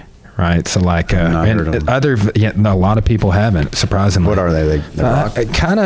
I hate to stereotype them this way, but like Southern rock. But Allman Brothers ish. Okay. But I mean, they're great. Corn, I've seen them in concert over 20 times. Wow. Like, Okay. they're So we're gonna go to a show. yeah. I mean, You've told me about it, so it's now good. you're kind of obliged to, Dude, make I sure was I so go. sad. I would have been seeing them in Red Rocks this month. Oh, wow. And they are, or maybe it would have been last weekend actually. But COVID? Yeah, they've canceled all their shows. Dude. Fucking COVID. Yeah, that's like it has well, I mean, fucked up a lot of things. Well, Cora and I mean, dude, we've been careful, but it's like we gotta have the business open right now. But like when we went to Florida this weekend, like we were kind of paranoid just with all the buzz. It's just like one of our. Like our server is wearing a mask, and like, but then the lady that brought our food out wasn't, and we're just like, "What are you doing?" like I don't know, like it's weird. Is it going off in your in your mind? Like, this is obviously there's no common sense or rationale to what I just observed happening in this restaurant, but yet people are doing it. They're capitulating to it. They're being complicit with it and going, "Well, it is what it is for now," And other ones they're really harping on. This is no shit serious. You need these fucking masks. And it's like, which do you believe? But I've been all over the fucking country for the last several months. For the last 4 months, I've been traveling around the country. I'm in Chicago. I'm in Michigan. I'm getting punched by a drunk chick in Nashville. I saw that. I got that on my phone, by the way. Yeah, it's how you were like live and I've got right after it happened. Oh yeah, well I've got some unreleased video because she's screaming like a banshee, man. When the police, I was dying because the police officer's like pinning her to the ground. I'm still trying to like realize the fact that this crazy chick just punched me in my fucking face in this bar. After I told my buddies, because I was the older guy, right? I'm 42, almost 42. They're all mid 20s, and so I'm like the dad who's out there, and I see one of them flirting it up with this chick, and I could tell, I mean, from 50 feet away, the crazy was fucking just high beaming right out of her face. And I'm like, oh, hell no. And I told him, I said, we might have to do an intervention here in a moment. And they're like, they look over like, nah, she's, he's doing good, man. Ryan's good. And he's got the gift of gab. I mean, this guy can fucking talk. And so he's over talking it up, but he's either too drunk or too stoned or both to understand what he's looking at is something it's rabid, right? Like this chick's going to eat him. And I say this to them, we're going to have to do an intervention on Ryan. And they're like, no, he's doing good. She hauls off and slaps the shit out of him, I think 2 times. And he's standing back there and he's bug-eyed like, what the fuck just happened? He doesn't realize, like, it's setting in. And then I'm sitting over there like, I'm ahead of him because I knew it was coming. And I'm like, yep. Now he fucking knows what I said. And I said to these idiots, I said, I told you. And here he comes. Well, then she follows him. I'm like, oh my God. And I've got on shades in this bar. We're in Kid Rock's bar. And dude, so when we saw Widespread Panic at the Ryman, like it's right up the hill from Kid Rock's bar. Oh, okay. Like literally, like it's right on the same street, yeah, I think. That's fun. I might have been in there because we bar hopped a lot. But so she follows him. And then, so Ryan's over, I think he was over here. So it was Justin, I think Ryan, and Shane were right here. And so she starts over here with Justin, who Hillary Clinton just that week had called a domestic terrorist. Him. She tweeted my buddy's photo out and called him a domestic terrorist. So I'm with him. It's an interesting group I'm with, by the way. And so anyway, so the crazy chick starts with him, and she begins asking him what realm he's from, what powers he has. And she's very like, she must have been a wook. She's very like a witch, and her eyes are just like this, like what. And she's asking these crazy questions, and I know my eyes got to be big as shit through my shades because I'm like, oh my God, this is gonna be bad. I just see this going bad. And she goes around to each one of us. She skips over Ryan, goes to Shane, and then comes to me, and I'm like, just no eye contact. Don't look directly. Don't turn and look at her because she's right here, like leaning around me. And I'm like, Jesus Christ, this thing is crazy as fuck, and this is not going to go well. And so I'm just thinking, be safe, don't make eye contact with the animal. Just, non-aggressive, keep it short and sweet. And hopefully it'll lose interest and move on. And so that's what I do. She asked me like what realm I'm from, and I'm like, I don't know what I said, Nashville or something. And so I thought she lost interest. And, well, eventually this guy she was with, he comes over and retrieves her, and they go back to their table where they were at. And I can tell they're kind of gathering up their things, and he's getting her to leave, to take her out. And I'm like, thank God. Well, they go around the table. She had some choice words for us as she went around the table, and they're going around behind me this way to the exit. And something told me to look over my shoulder, and I did. And so I turned, and I'm like, I get to about right here, and she's probably right there at the wall. And she just runs in and just straight, boom, punches me right in my shades. Thank God they didn't break into my eye. Yeah. But she just cold cocks me. And I jump up, and shove her back, from from here to that wall. And I just pushed her back. And I'm like, you stay the fuck over there. I'm like, don't touch me. And I told one of the guys, Shane, I said, go get, the police officer in the front of the bar. And so he goes and gets this female police officer. Female police officer comes in, and of course my buddies and me are, like, she just punched me in my face. She broke my glasses. I couldn't see my eye, but, I could feel, like, it was still kind of, pounding where she hit me. And I'm like, Jesus Christ. I just got punched in a fucking bar. I warned these idiots and I'm with, and this is why older guys shouldn't go out with younger guys. I'd warned them, but I'm the one who gets punched. And either way, this female police officer tries to detain her. She's screaming like a mad woman, like a banshee at the top of her lungs. Music's still going in the bar, right? Like nobody can really tell what's happening because we're almost in like this exit on this side of the table on the ground. And so we're holding her legs down, and the female police officer's trying to handcuff her. And it was just a scene of fucking chaos. And I'm like, Jesus Christ. Dude, bar situations like that always are fucking. But I've got lots of material, man, that you could put on your thing. Oh, there's the attorney. What's up, buddy? I'm still in shock. Yeah, we're still going on this podcast, but you can chime in on why you're still in shock. I posted the video. The video. What you captured on that podcast is the first ever violation of a binding appellate court opinion by a circuit judge recorded on the Zoom platform. Yeah, I made fucking history again with transparency. Look at that. That's awesome. Fuck her. I'm glad she did it. I'm glad she's that stupid and audacious to do it. Back to the appellate court. The appellate court says it's a final order, not an interlocutory order. Go back to the circuit court. The circuit court says, fuck you, it's an interlocutory order. That's awesome, man. I'm glad that she did it. I can't wait to see what the appeals court says about it. I can't wait to see. What do you think? I love this song. I called the second district appellate court asking them, like, hey, how do I put this video to you? And they didn't know, which is screwed up in itself. Like, how in the world do you not know? Because, I had this issue in the first district appellate court where I sent them a transcript. I said, I can't send you video. They write back in the opinion, oh, yeah, you can. You can submit video. I'm like, okay, well, then how? And so that's what I'm feeling with this second district appellate court. Let's talk to them.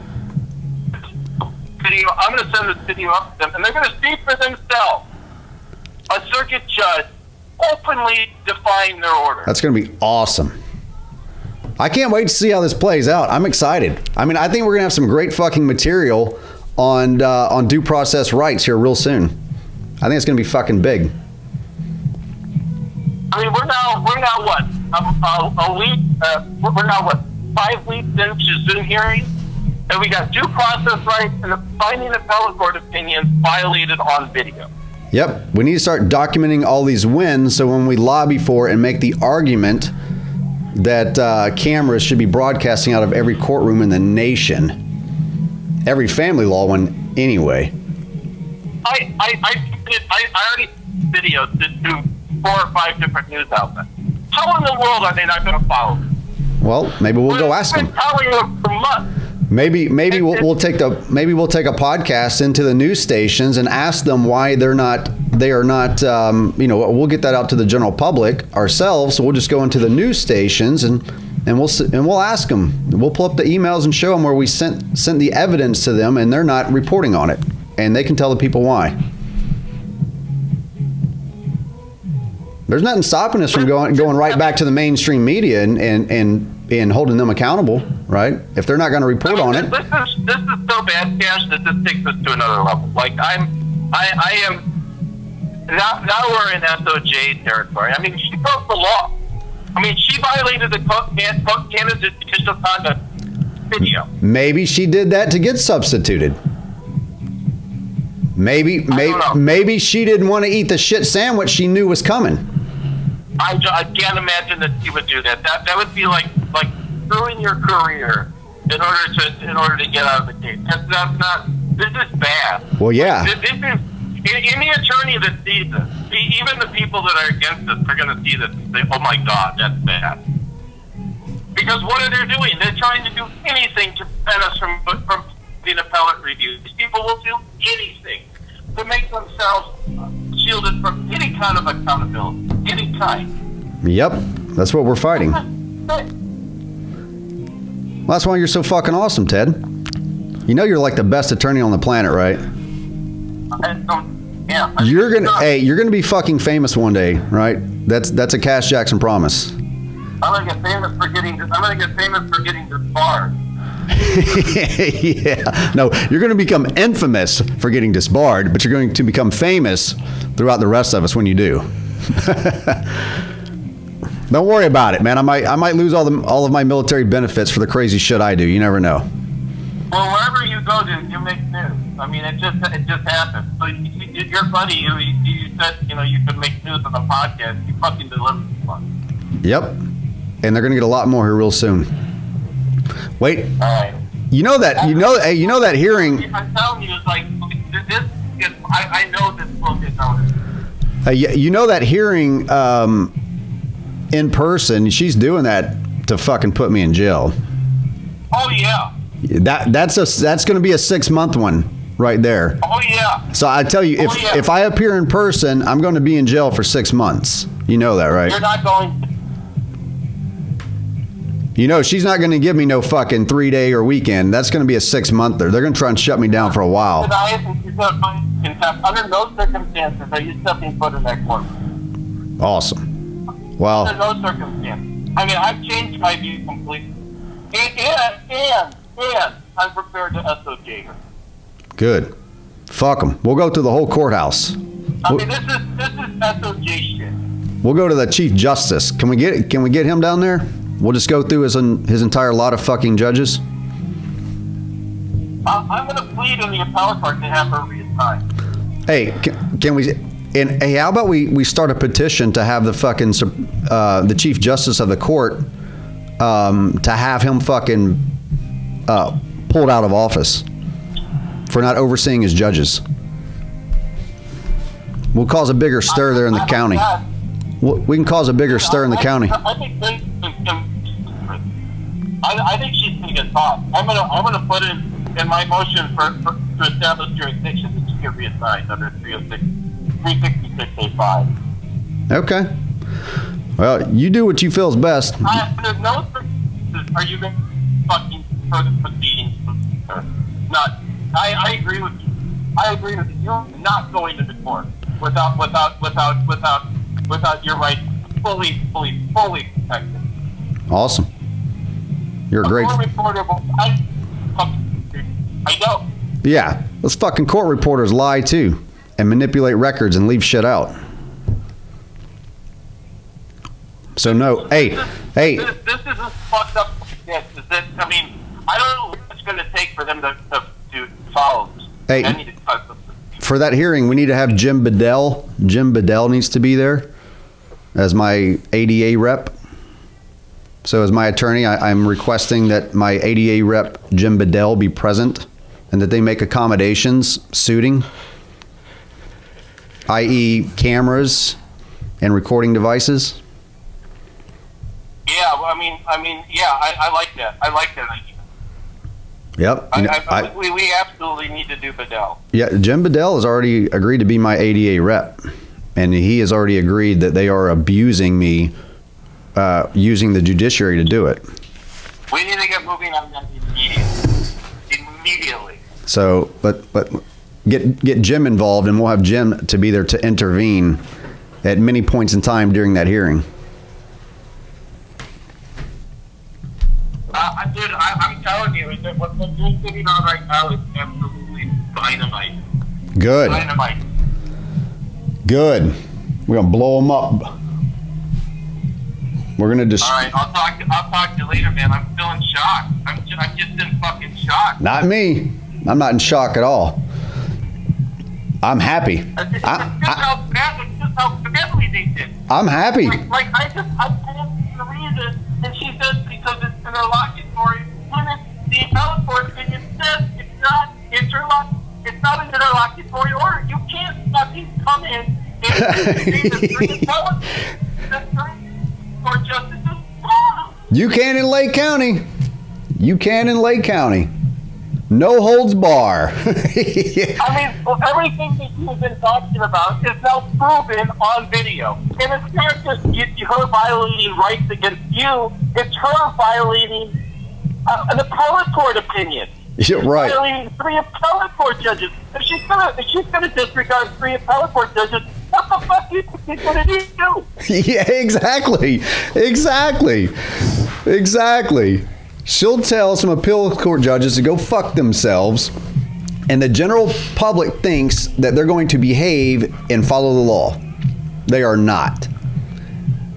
They're out for blood. They're out for my blood because they're angry as fuck because I have shit all over their industry. I've shown the world what they truly are. The door is open, and it's just getting bigger by the second. More people are starting to flood through the fucking gate and seeing what's happening, and it's going to be a gold mine, dude.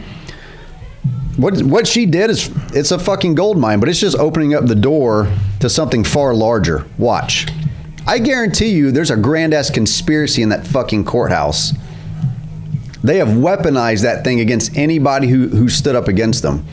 And I got buddies there in Lake County with Black Lives Matter that would be glad to support me on that one. I just think she gets thrown off the bench for what she did. Well, I'm saying maybe that's what she wants. Maybe she wants us to get her tossed off so that she doesn't have to eat. I mean, not just tossed off in your case, tossed off the bench. Oh, no, I agree. Oh, yeah, that I agree. I definitely agree with that. I mean, I don't think she's doing that. I think that she sees the wrecking ball coming her direction, and she doesn't know any other way to get out of it. Because who's going to take the case? None of those other judges want it. They know it's a gigantic shit sandwich. They don't want my case. They don't want to have to deal with it. You know that. What other options does she have? I mean, I'm tempted to transfer venue. I mean, it's all bad. I told you. Remember I told you that when you first came on the case? That I will never get a... Now we're in that... He didn't believe I mean, this is... Of course I will associate her.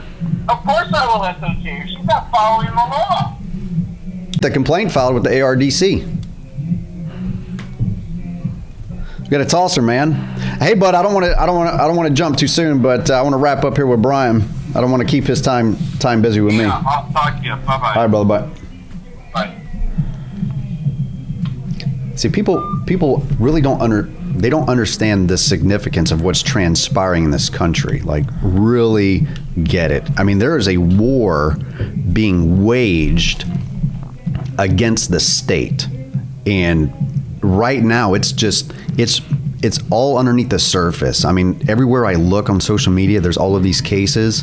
I was watching a guy out of North Carolina just yesterday, and he's a Marine Corps veteran, owns his own gym, right? And this is like how he makes his living is his gym. He's got like a MMA gym or kickboxing gym or something, but that's his livelihood. And and he goes in this video and says, look, initially, we really didn't know anything about COVID, and and so we followed the recommendations that were put out, for safety, and closed our businesses and adhered to all of these limitations.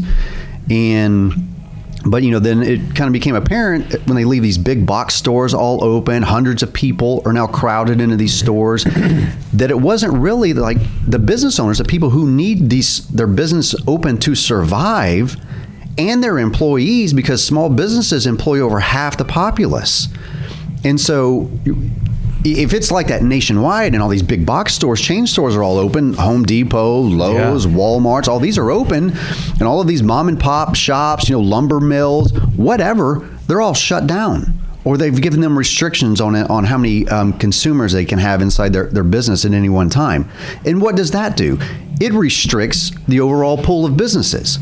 If you had 10, let's say, big department stores, or one big department store and then 9 other smaller department stores, in the neighborhood, you shut down those 9 for whatever arbitrary reasons they've came up with, and you leave the big one open. Now all the people who would have visited these businesses are now all in this business, and so now you have more people interacting within a smaller pool of industry, and so now you're actually force funneling the people to interact more and be in the more in greater proximity to one another.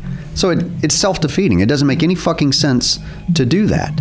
And I think on a macro level, what's transpiring is people from all political persuasions are beginning to understand we don't need the state involved in as much as what we thought. We're realizing that there's no common sense in this. It doesn't make fucking sense, where you can have 500 people lined up outside, the unemployment office to file for unemployment, all in a line, all huddled 1-2 feet from one another, no mask, no nothing. Nobody gives a shit.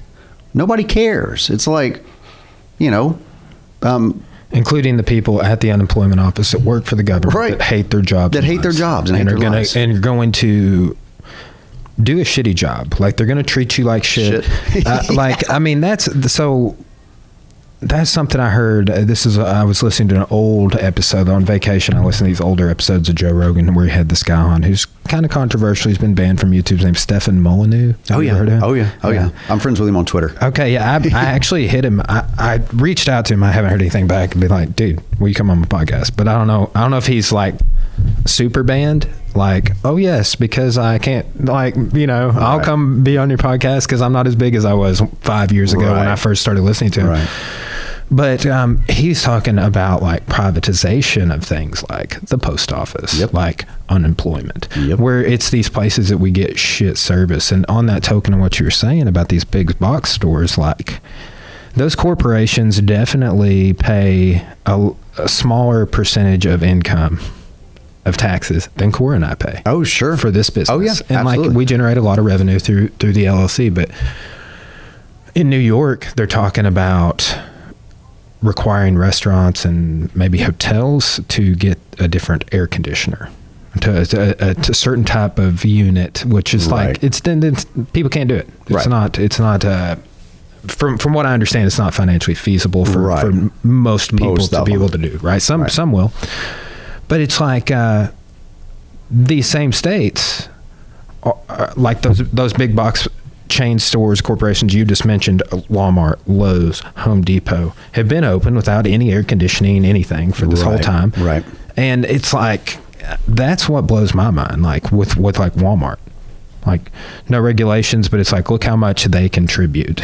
Well, and how much are they really enforcing these regulations? And how could they? How could we expect our police? Because they can't. Exactly. That's why actually the mayor, did you see Russellville? They said they will not do the mask ordinance because of what you just said. You can't. The police know that. And there's a buddy of mine, he's a police officer here in the region. And sometimes I go and do ride-alongs with him. And we have very frank discussions about what his job requires of him. And I mean, me and this guy served together. We're good friends. I mean, he's like a brother to me. He's not just, some officer I went and did a ride along with. He's a guy that I'm close to and considering family. And so it's known amongst the officer community. These guys know these laws are fucking dumb. They know it because many of them broke the same laws before they ever became police officers. I mean, people think that most police officers are just like these super righteous pricks that uphold, arbitrary laws. And yeah, I don't agree with them upholding these dumbass many of which are unconstitutional laws. But most of these guys, they made mistakes in their prior life. They might have had a DWI. They might have had, a minor battery or something, getting into a fist fight, fisticuffs outside a bar. They weren't perfect people. These aren't perfect people that we're talking about. And they go into this industry thinking, I've tried to change myself, try to be a better person. I go into this field and I'm dealing a lot in the same community I might have even left from. And so then you're kind of viewed as a hypocrite if you're one of those officers, or, a two-faced or whatever. But most of them are just good people, and they realize for me to get my paycheck and my pension and provide for my family and do something that I somewhat enjoy doing, maybe for the right reasons, they lose that enjoyment because of how they're viewed. And they're viewed this way because of the laws that were created that we agreed to. And you've in fact created a worse work environment for that police officer. If we didn't have police enforcing the war on drugs, drug laws, my friend Jason wouldn't have spent 15 years behind bars of a 30-year sentence for possession of marijuana at 19 years old. That's another thing, man. The age, dude, I was such a dumbass at 19. I was a dumbass until I was 23. And then later on, years later, I went through a brief period of being a dumbass again. Right. It's like a cycle or something. Yeah. But anyway, that's you're not perfect. No, when I was 19, I went to college for a semester, got a 3.5, and then dropped out. And then dropped out 3 total times. Wow. I joke with my students about it every time I introduce myself. Wow. But, it's... At that age, I was not making choices that were big picture, long-term thinking. And it's I feel like when we punish that demographic right, in harsh ways, I have a friend of mine's son who is, and he's probably 23 now, but he went to jail for a few years. And he was in jail before he went to prison for a long time. They pinned him up. Right. And then, I want to say he, got in a fight in jail or something, in the jail. That put more prison sentence. More prison. Yeah, and it's just and it was literally over some stupid shit. Right. That, common mistake. And I just, whether it's marijuana or whatever, I know another guy here locally that caught a charge, giving his buddy some weed that was, nearby the high school or something. Right. And this guy's, 3 kids now, but they threw the fucking book at him, dude. And this guy's at the time was 16 years old or something. Right. Ends up going to juvie. Yep. Fucks up his whole life. Right. And his entire life. And I want to say he ended up. Here's back on the state. He ended up moving to New York or something, right? Wow. And his wife was going to school or something, and he was he had a felony. That they hit him with a felony, right? So he can't vote, right? But he voted in New York. Oh, jeez. Right? They never caught it. They never caught it. And then while he was living there, he got his record expunged because it was bullshit, right? It's just as he got older, he was had a good track history. Exactly. Showed where he improved in society and was no longer this horrible person that he used to be. Rehabilitated, right? Rehabilitated. Moved back. And then Arkansas was you can't vote. You can't vote. Fuck. And he's I've been voting in New York, not even before I had that expunged, but after. It shows you, too, what an epic failure the voting system is. I mean, okay, so there's a requirement there that he can't vote, right, as a felon in that state. In some states, you can vote as a felon. Mm-hmm. In some states, you can't. And so I wonder what that is in New York. I'll Google that real quick. Yeah, I don't know. Because I assumed that was a lot of people don't realize that. In fact, in Illinois, that's how it is. But a lot of inmates were never taught. They were never told that. They never knew. And coming from a lot of the communities that they do, you can probably see why there's a larger demographic that doesn't vote there from that populace. That they think that they can't vote. Representative LaShawn Ford, he's a great guy there on the west side of Chicago. And in fact, I've worked with him lobbying to change fathers' rights in the state of Illinois. And, he sees it, and it's, I've had several, good conversations with him about it. And I bet you we could get him on your show sometime. Yeah. And, he really fights for that inner city, young man. He gets out there and battles it out. And And I think that, and this is a hard thing for me to admit as somebody who's more conservative, is that there are good Democrat legislators out there, and they're doing the best that they can in their communities. And if I was to go into Southside Chicago right now as clean-cut white male and try and run as a Republican, I probably don't stand as good of a chance as a black man or a black woman from Chicago who's from that region. You know what I mean? And so we adapt to our environments. No different than running for office. Down here, would you run on a very liberal agenda right here? No, you wouldn't. To get into office, you're going to run and you're going to use the tactics and methodology that's proven. And of course, you got to spit the rhetoric. You have to, whatever the finer talking points are for that day and the newest headlines, that's what you got to be up to speed on. And it's not really who you are as a person, and they do what they have to. And so Democrats who are in these communities, they're not going to get elected if they ran as a Republican. They might be more conservative than you realize. But they know, too, for me to get into office, I need to run underneath this blue banner and with the letter D next to my name, sure, or I'm not going to get elected here. And that's where a lot of gerrymandering is taking place, which sets the stage for that. Yeah, something I've been going down the rabbit hole on a lot of Jim Crow era stuff. Listen to a couple of books I've listened to recently. The Strange Case of Jim Crow by C. Van Woodward. It's actually a book that I talk about in my Arkansas history course, but great book. And then How the South Won the War. It's by this historian, Heather Cox Richardson. But see, that's something that's fascinating to me is like the de facto segregation.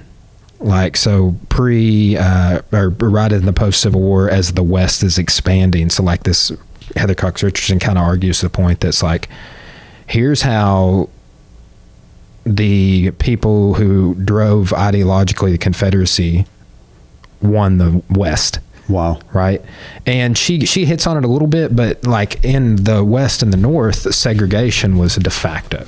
Okay. Right. So like wasn't by law. Right. Right. So there's things like gerrymandering and stuff like that goes on. But that's something I've been wanting to learn more about. There's a book, and it's not an audio book, so I'm just going to have to break down and make time to read it. But I always say the curious case. Benjamin Button. The Strange Case of Jim Crow North is one that's been suggested to me. I just haven't checked it out yet. But that's something that's fascinating. You just kind of assume like you Southern pieces of shit won't let those Little Rock students in the school. Right. But it's like, that's not to make the point that these same things didn't exist in the North. They just weren't legislated. Right.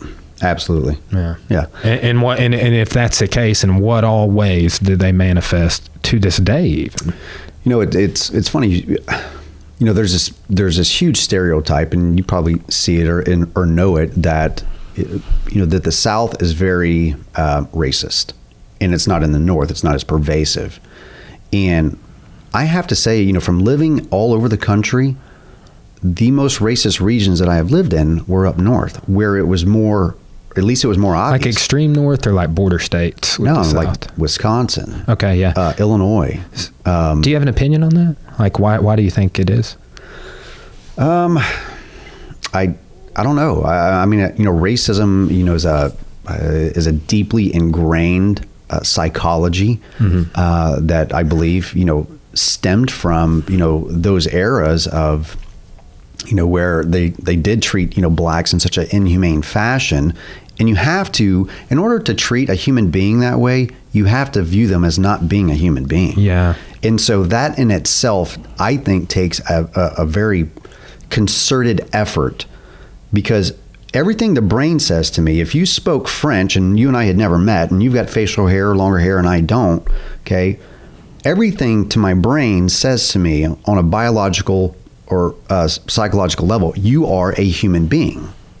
Just looking at you, you're a human being, right? And we're hardwired that way. We are social species to interact, and so we have to identify what we are to interact with. I wouldn't go interact with a lion.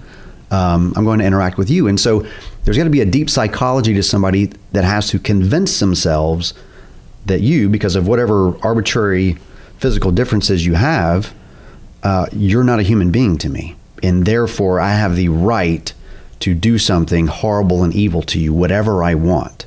Because in my brain, I have convinced myself you are less than me. And I don't think that the majority of people even had the capacity to do that. I think the ones who did are like your Jeffrey Epsteins, your pedophiles, your Ted Bundys. You got to be a seriously fucked up person. I don't care where you come from. I could go to Somalia, okay? I could be dropped in a jungle in South America and have never been there, but I would never want to do another human being harm that I encountered because they were wearing a leaf instead of, cargo shorts. You know what I mean? Mm-hmm. And they spoke differently. Yeah. Nothing in my nature, no religious upbringing, just my nature as a human being of being empathetic and compassionate towards another person. Why?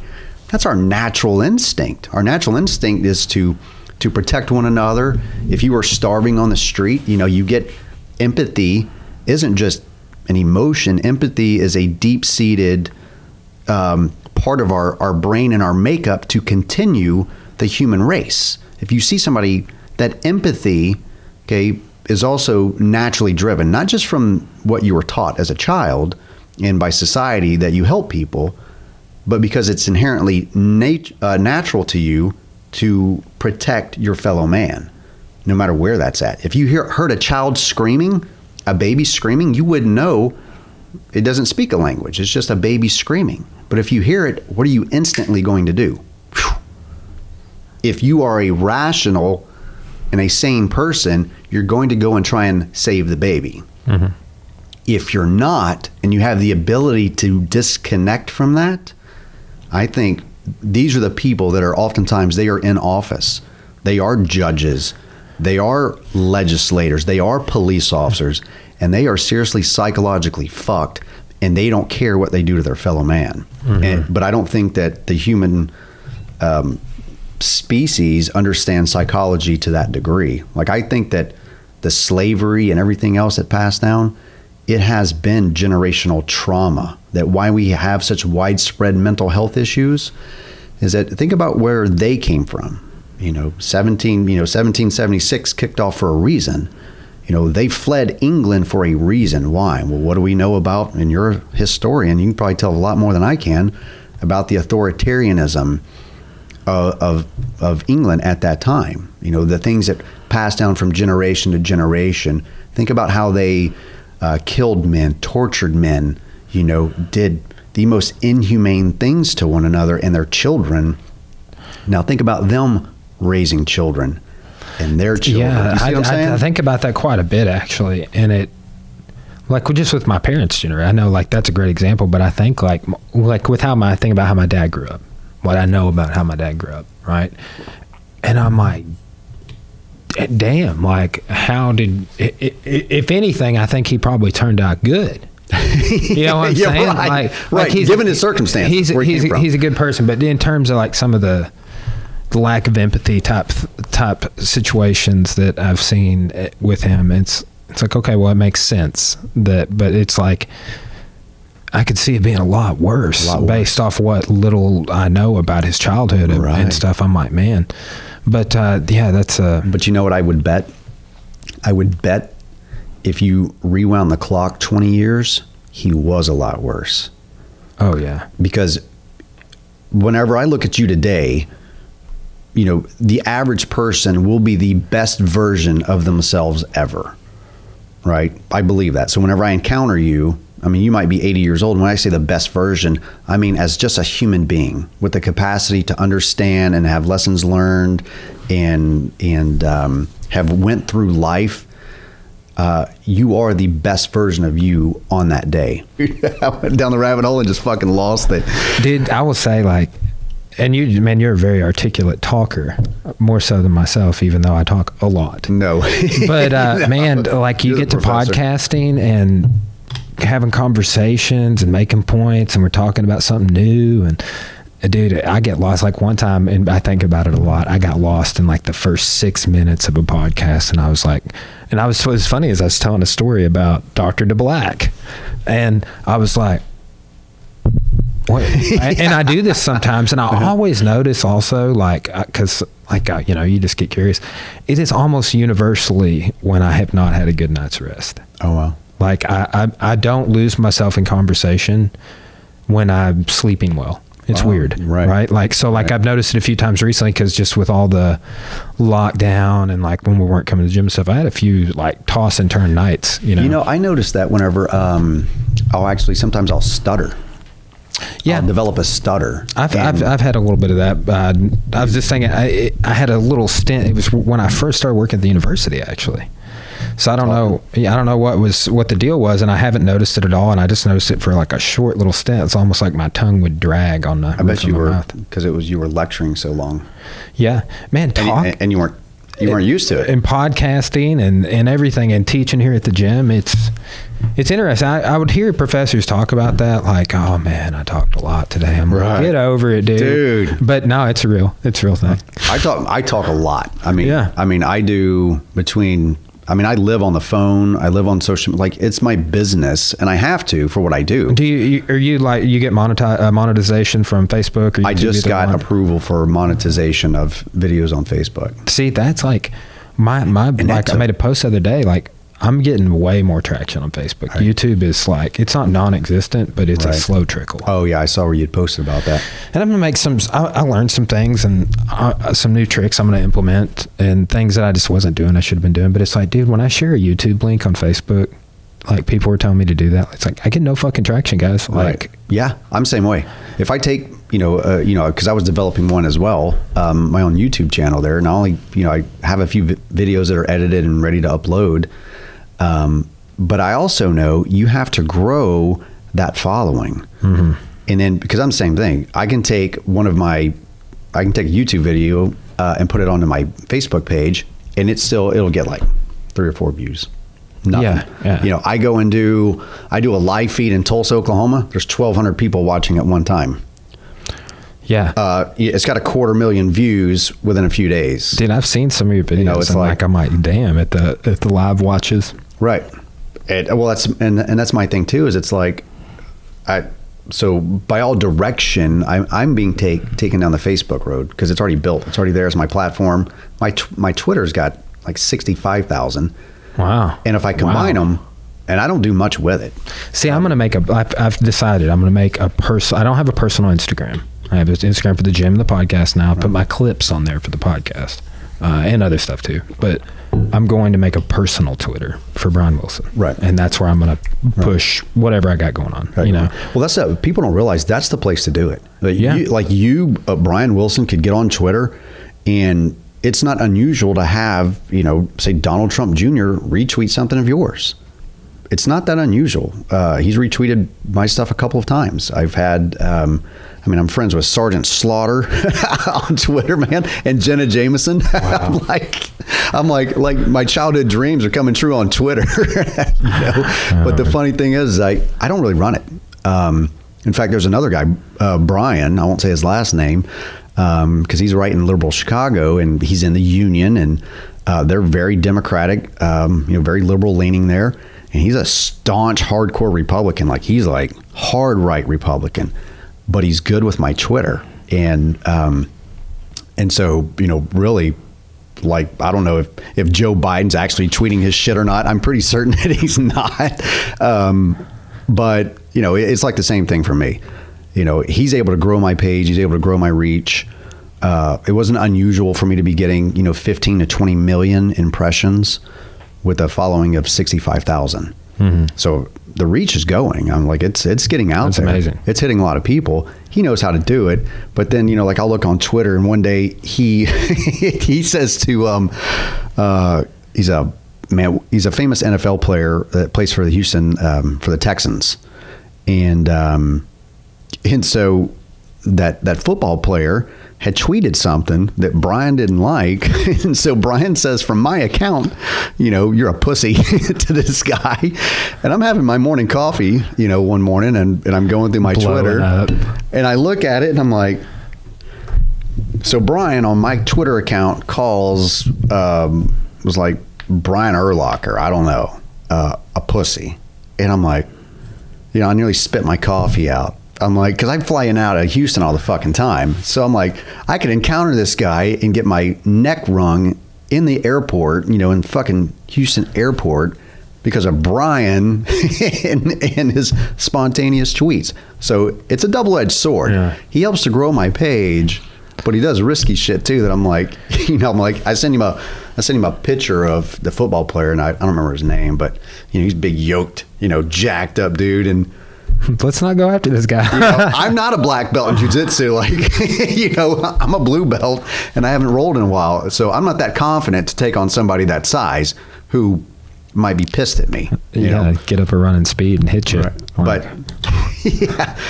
But I mean, there is those benefits that you can bring in people who have more expertise on those and get them to grow and run your accounts. Yeah. And it's because it's, you've probably already found it's time consuming. It is. And, what I think I'll do is I'm continuing to build momentum. I've got some plans to further the momentum. Have been putting in the time and research, and I'm off this summer I did just spend 4 or 5 weeks developing an online course, which I didn't get paid to do. Nice. It's neither here nor there. You're not bitter about that. But this summertime has, in the pandemic and everything's going, has allowed me to kind of do some logistics in my life that I was already doing. It sucks that St. Mary's still closed. It's where I exercise, and that part of my routine is, but I'm still running and biking and doing things. But it's allowed me just to get a lot of logistics in place of this is now I've got some time to learn some more things about my podcast. Because, dude, even being 3 years on the job with teaching history, I always want to do something a little different. Right now I'm redoing the Old Kingdom section I teach on Egypt, right? Wow. So I've just gone down this rabbit hole, and I'm boys, I'm beautiful mind up here. I see this connection. I've never even heard of this. That's a great movie, by the way. Yeah. But it's a lot of fun to revamp that stuff, but it's I go through those same waves with the podcast, and it's oh man, I need to do this. But now having some time, I'm okay, well, this is what I'm going to do with my classes I'm teaching next semester. This is what I'm going to do with the podcast. This is what we're doing with the gym. It's just allowed me to kind of just have some developmental time where I've been taught 2 online classes last semester, or last summer rather, or 2 face-to-face. I was there in person. It wasn't even online. They make it, they're me going through the certification to teach online was taking a college class online. Wow.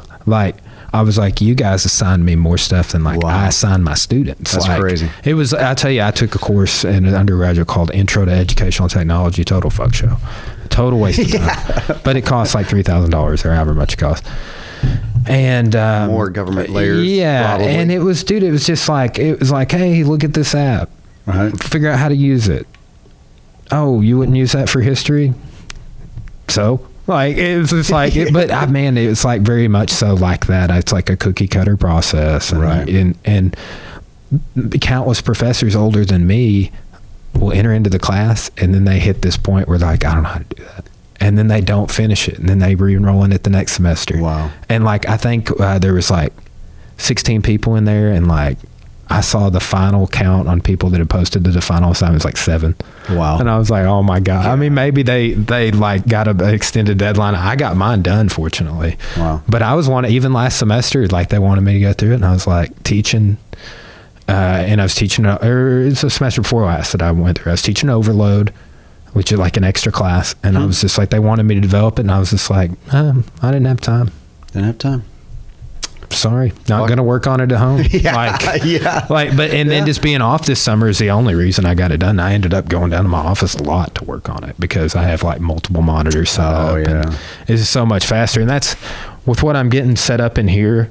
I will be that will be hooked into a TV here and a screen over there. That's awesome. Yeah, I'm excited about it. That's awesome. So, yeah. Well, dude, we're definitely going to have to do this again sometime. Yeah. Go ahead and wrap it up. I got to take Cora to get her Subaru has been missing. We noticed when on takeoff, it kind of spark plugs. Maybe it doesn't have 50,000 miles on. It's got 47,000. I think maybe an O2 sensor. Could be an O2 sensor. Yeah. But we got to get checked out, and we haven't found anybody here local that works on Subarus. I got a number of a guy in Ozark, but. We'll see what happens. Okay. So, but that and she got her window busted out at Bonadilla. What? on the passenger side, but and this is some technology. I was like, when we bought it, I was like, this is going to go bad. It has auto up and down on the windows. Oh, okay. It's like you hit it, you pull it up once, It's going. you don't have to hold it. Right. You press it once. So like you got to do, Right. and it just. Right. Walk it up. It's weird though. It doesn't do it all the time. It's honestly like when the thing's warmed up. Strange. It's weird because like we were having problems with it and we're out driving around, then the problem stopped. And then, but when you say it's warmed up, you mean like the engine's warmed up? yeah, same thing on the takeoff. Really? It's like, but like the window thing doesn't do it all the time. I don't drive the Subaru every day, but she's brought it up multiple times, and then it was working. It's working. You know, she showed me where it wasn't, and then like It's one of those ones where you go to the mechanic, you're like, I swear it's doing this. You can't get it to reproduce. And he's like, yeah, there's nothing there. And as soon as you leave, it's doing it. Yeah. yeah. So well, and hopefully I don't have to take it to fucking Fayetteville. Well, I got to change dude. And I feel kind of bad saying this. I probably shouldn't say this especially if men watch this, but I haven't changed the spark plugs in that truck ever. And it's got like 185,000 miles on it. And so I'm like, I got to change them.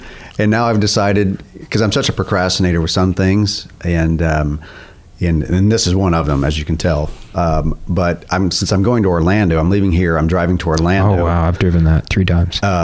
Yeah, I've not made the Orlando trip from here, but sorry about that fly, bro. I warned you before the podcast. I think they're attorneys, so I make in fact, I killed one over here. I killed one earlier, and but anyway, so I'm probably gonna go up to North Carolina because my oldest boy is in the NASCAR Institute.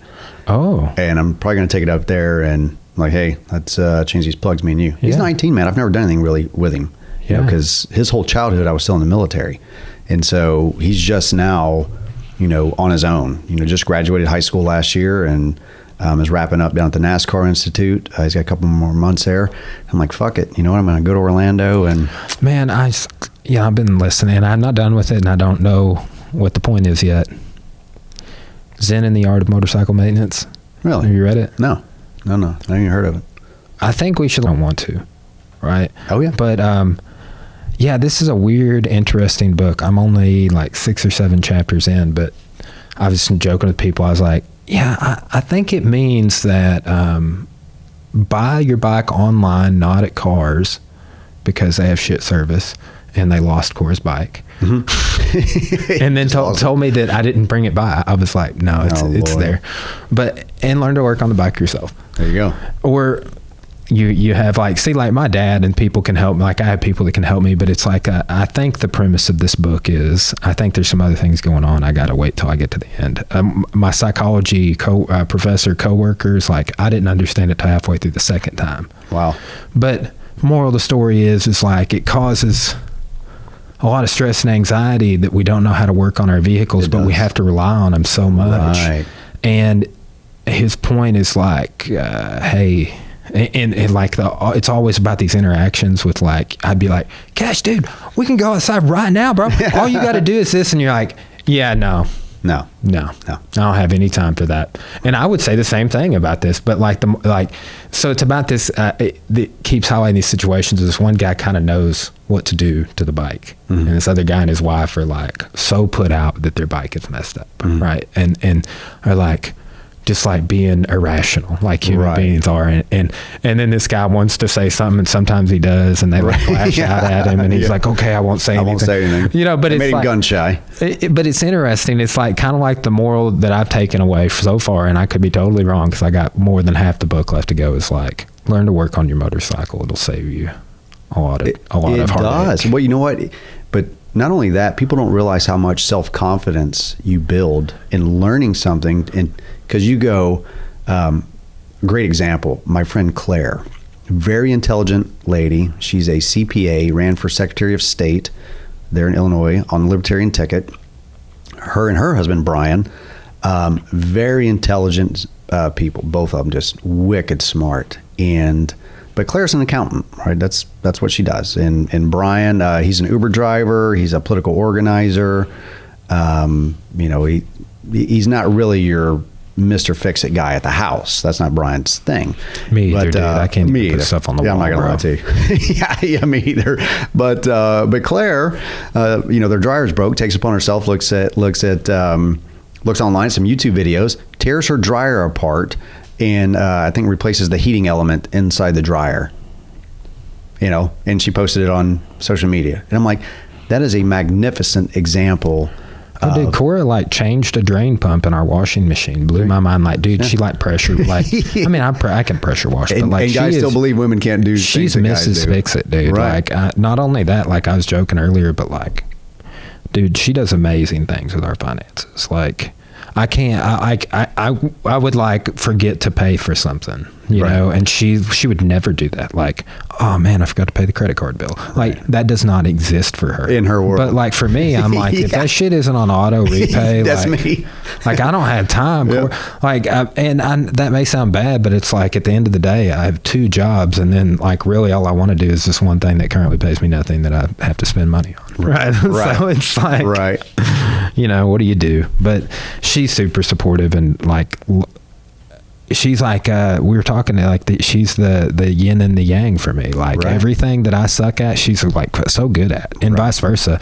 And I've become more sensitive to that over our relationship of being able to look at she used to ask me questions about hey, well, what should I do for this? I'm like, Jesus Christ, you're one of the best martial artists I know. You're asking me? Right. You know what I'm saying? I never understood it, but then I understood that it was that was something else. Her strength is teaching the kids, but maybe not necessarily having the creativity to come up with something new. And that is one of my strengths. Right. I'm you're dynamic. Fuck, we're doing it this way today, guys. And yeah, and it's but we usually do it this way. It's exactly. But all the more reason to change it. I just told her something the other day. I was hey, how are you doing this in the kids' class? What do you think about that? And she's we're doing it. That's great. It. But it's I used to when she would ask me, I didn't get I would just almost be resentful, to come up with the answer yourself I do. yeah. But now I'm okay, no. I think that's a guy thing. Yeah. I think that's totally a guy thing. With Marina, it's the same way. And she is super talented. She downplays how talented she is all the time. And did you guys meet in the military? Is she in the military? Or is she law enforcement? Yep. Well, so I was in the military stationed in Washington State. Had filed for divorce in July of 2014. I remember we'd been separated for 2 years already. But either way, as soon as, I hadn't even filed for divorce yet, I don't think. And I was already looking on Tinder. You know what I mean? I knew, I'm about to do what, a young man needs to do. You know what I mean? And I was about to unleash the beast. And, I went on a couple of dates. I met Marina on Tinder, and she was everything that I had looked for in a girl. And it's going to sound probably really shallow, superficial, or misogynistic coming out of a marriage and saying this, but I don't think that genuinely we spend enough time finding out who we are as human beings before we commit ourselves to a serious relationship with somebody else. And if we really don't understand ourselves as human beings after being with ourselves for 18, 19, 20 years, how in the hell can we understand somebody else within a year? Or talk about breaking cycles down, man. That's how you do it. And I don't think there's any resentment on Cora's part, but that we've only been married. We've been together for 10 years, but we've only been married for October will be 4. Wow. Right. So I was going to be goddamn sure. Right. And for the reasons you just said, it's look, I've been with other people that was not good, or it caused some trauma or whatever. And it's I'm going to be sure, absolutely sure that I'm sure that you were the person that way I don't have to go through. And there's a long period, and she brings it up sometimes. There was a period where I needed a roommate and she needed a roommate, and I did not ask her to move in. It caused me a bit of financial hardship and stuff, and I couldn't get a good, consistent roommate. And then we ended up moving in together, but it's I had lived with a couple of people previously, and it didn't work out. Wow. And that was a hardship too. Right. So it's just I think that that's very important to like, because for me, I was like what you're saying. I was like, okay, well, I'm super fucked up, Right? As a human being, I got some We all are. problems, right? And Right. I was trying to work through those, and I'm way better of a person now than I was when I went back to college. I'm way better of a person now than I was when I graduated my master's degree, and it just progressively keeps getting better. But after I graduated my master's, that's when we got married. Wow. I think we were both out of college. And you were how old? 20, I would have been 28, 29. Okay. And I'm about 5 years older than her, so she just turned 28. Right. I was getting married for the second time at like 24. Yeah. Yeah. Was not, this idea, and this is again breaking down that cycle, it was the psychology of you leave high school, you go off on your own, you get married, you have kids, you buy a home, you live the American dream, you die. That was, and I was following that pattern. This weird example that had been modeled for me and taught to me by society of, these are the reasons you go to school. You go to school so you can get a job. You get a job so you can make money. You make money so that you can pay taxes. You pay taxes so that you can have government. And we take care of you. Right? And so you fulfill your duty. And human beings, we're a commodity to the government. Government doesn't exist without the people. Oh, I was thinking about, like, when you're talking about all those big box corporations, I was thinking about their employees. Like, that's the incentivization, because like what you're saying is like, think about how many people work at these places. Right. Like, and sheep, farming them in. We're going to give those corporations a little bit of a break. Right. Because their employees are going to pay the taxes. Going to pay the taxes. All right. Exactly. But it yeah, gets that's fucking passed off. They get paid either way. Yeah. And people are led to believe that it's just, so if you let Amazon come in to, let's say Russellville, Amazon's going to come in here and open up a factory in Russellville, and they're going to pay no taxes. Well, the people in the community are clamoring for it because they need jobs. They're like, yeah, fuck yeah, get those jobs in here. And then when those jobs come in, that's great. Jobs come in, more people have income, pensions, health benefits. Those are wonderful benefits to society. But if we don't recognize also the pitfalls, we're setting ourselves up for more failure. And the pitfalls are that you're going to expand, revenue is going to expand, and with that, the automatic need from government is also to expand. So as our society has expanded, so too has our government expanded. And with that, the more likelihood that state overreach is going to occur. And that's where then we see these conflicts between government and the people. Because it's the police enforcing these ridiculous, dumbass laws that they say are fucking dumb. But guess what? It was all part of the natural progression of expansion. Did you watch Waco? Oh, I did. Oh, shit. Dude, threw me, turned me upside down and shook out my lunch money. And like, I knew loosely that story, but I had to go back to school. I was like, yeah. Oh, dude. Then I went down the rabbit hole. I watched a documentary on Amazon Prime. I think Rules of Engagement or something was what it's called. Waco Rules of Engagement. But then too, I couldn't stop thinking, have you seen True Detective season 1? No. Okay, one of the best shows I've ever seen in my whole life, dude. Like better than Breaking Bad, better than... Haven't seen that either. Oh. Yeah, I haven't seen that either. Like, I was thinking about Better Call Saul the whole time you're talking to your attorney. Like, he's the attorney from Breaking Bad. Dude, he's amazing. But, yeah, that's... it's a super good show, right? Breaking Bad's also good. You should watch them both. I should. I don't remember where I was going with that. See?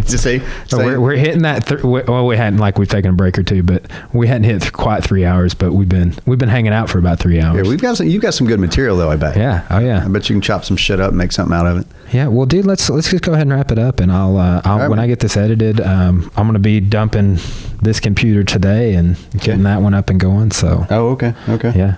But man, we definitely, I will. If you ever want to come on the show, let me know. Yeah. But I'm sure I will hit you up again. I like having like what you said when you hit me up, I'm ready to contribute to the podcast. Like, that's how I think about it. Like, yes, this is a contribution to the content that I'm trying to provide for this line of shows. Right. So, yeah. Right on, bro. That's good shit, man. Appreciate you, dude. Yeah, brother. Right on. I gotta pee. Oh, dude, I know, man. I went and peed again while you were on the phone.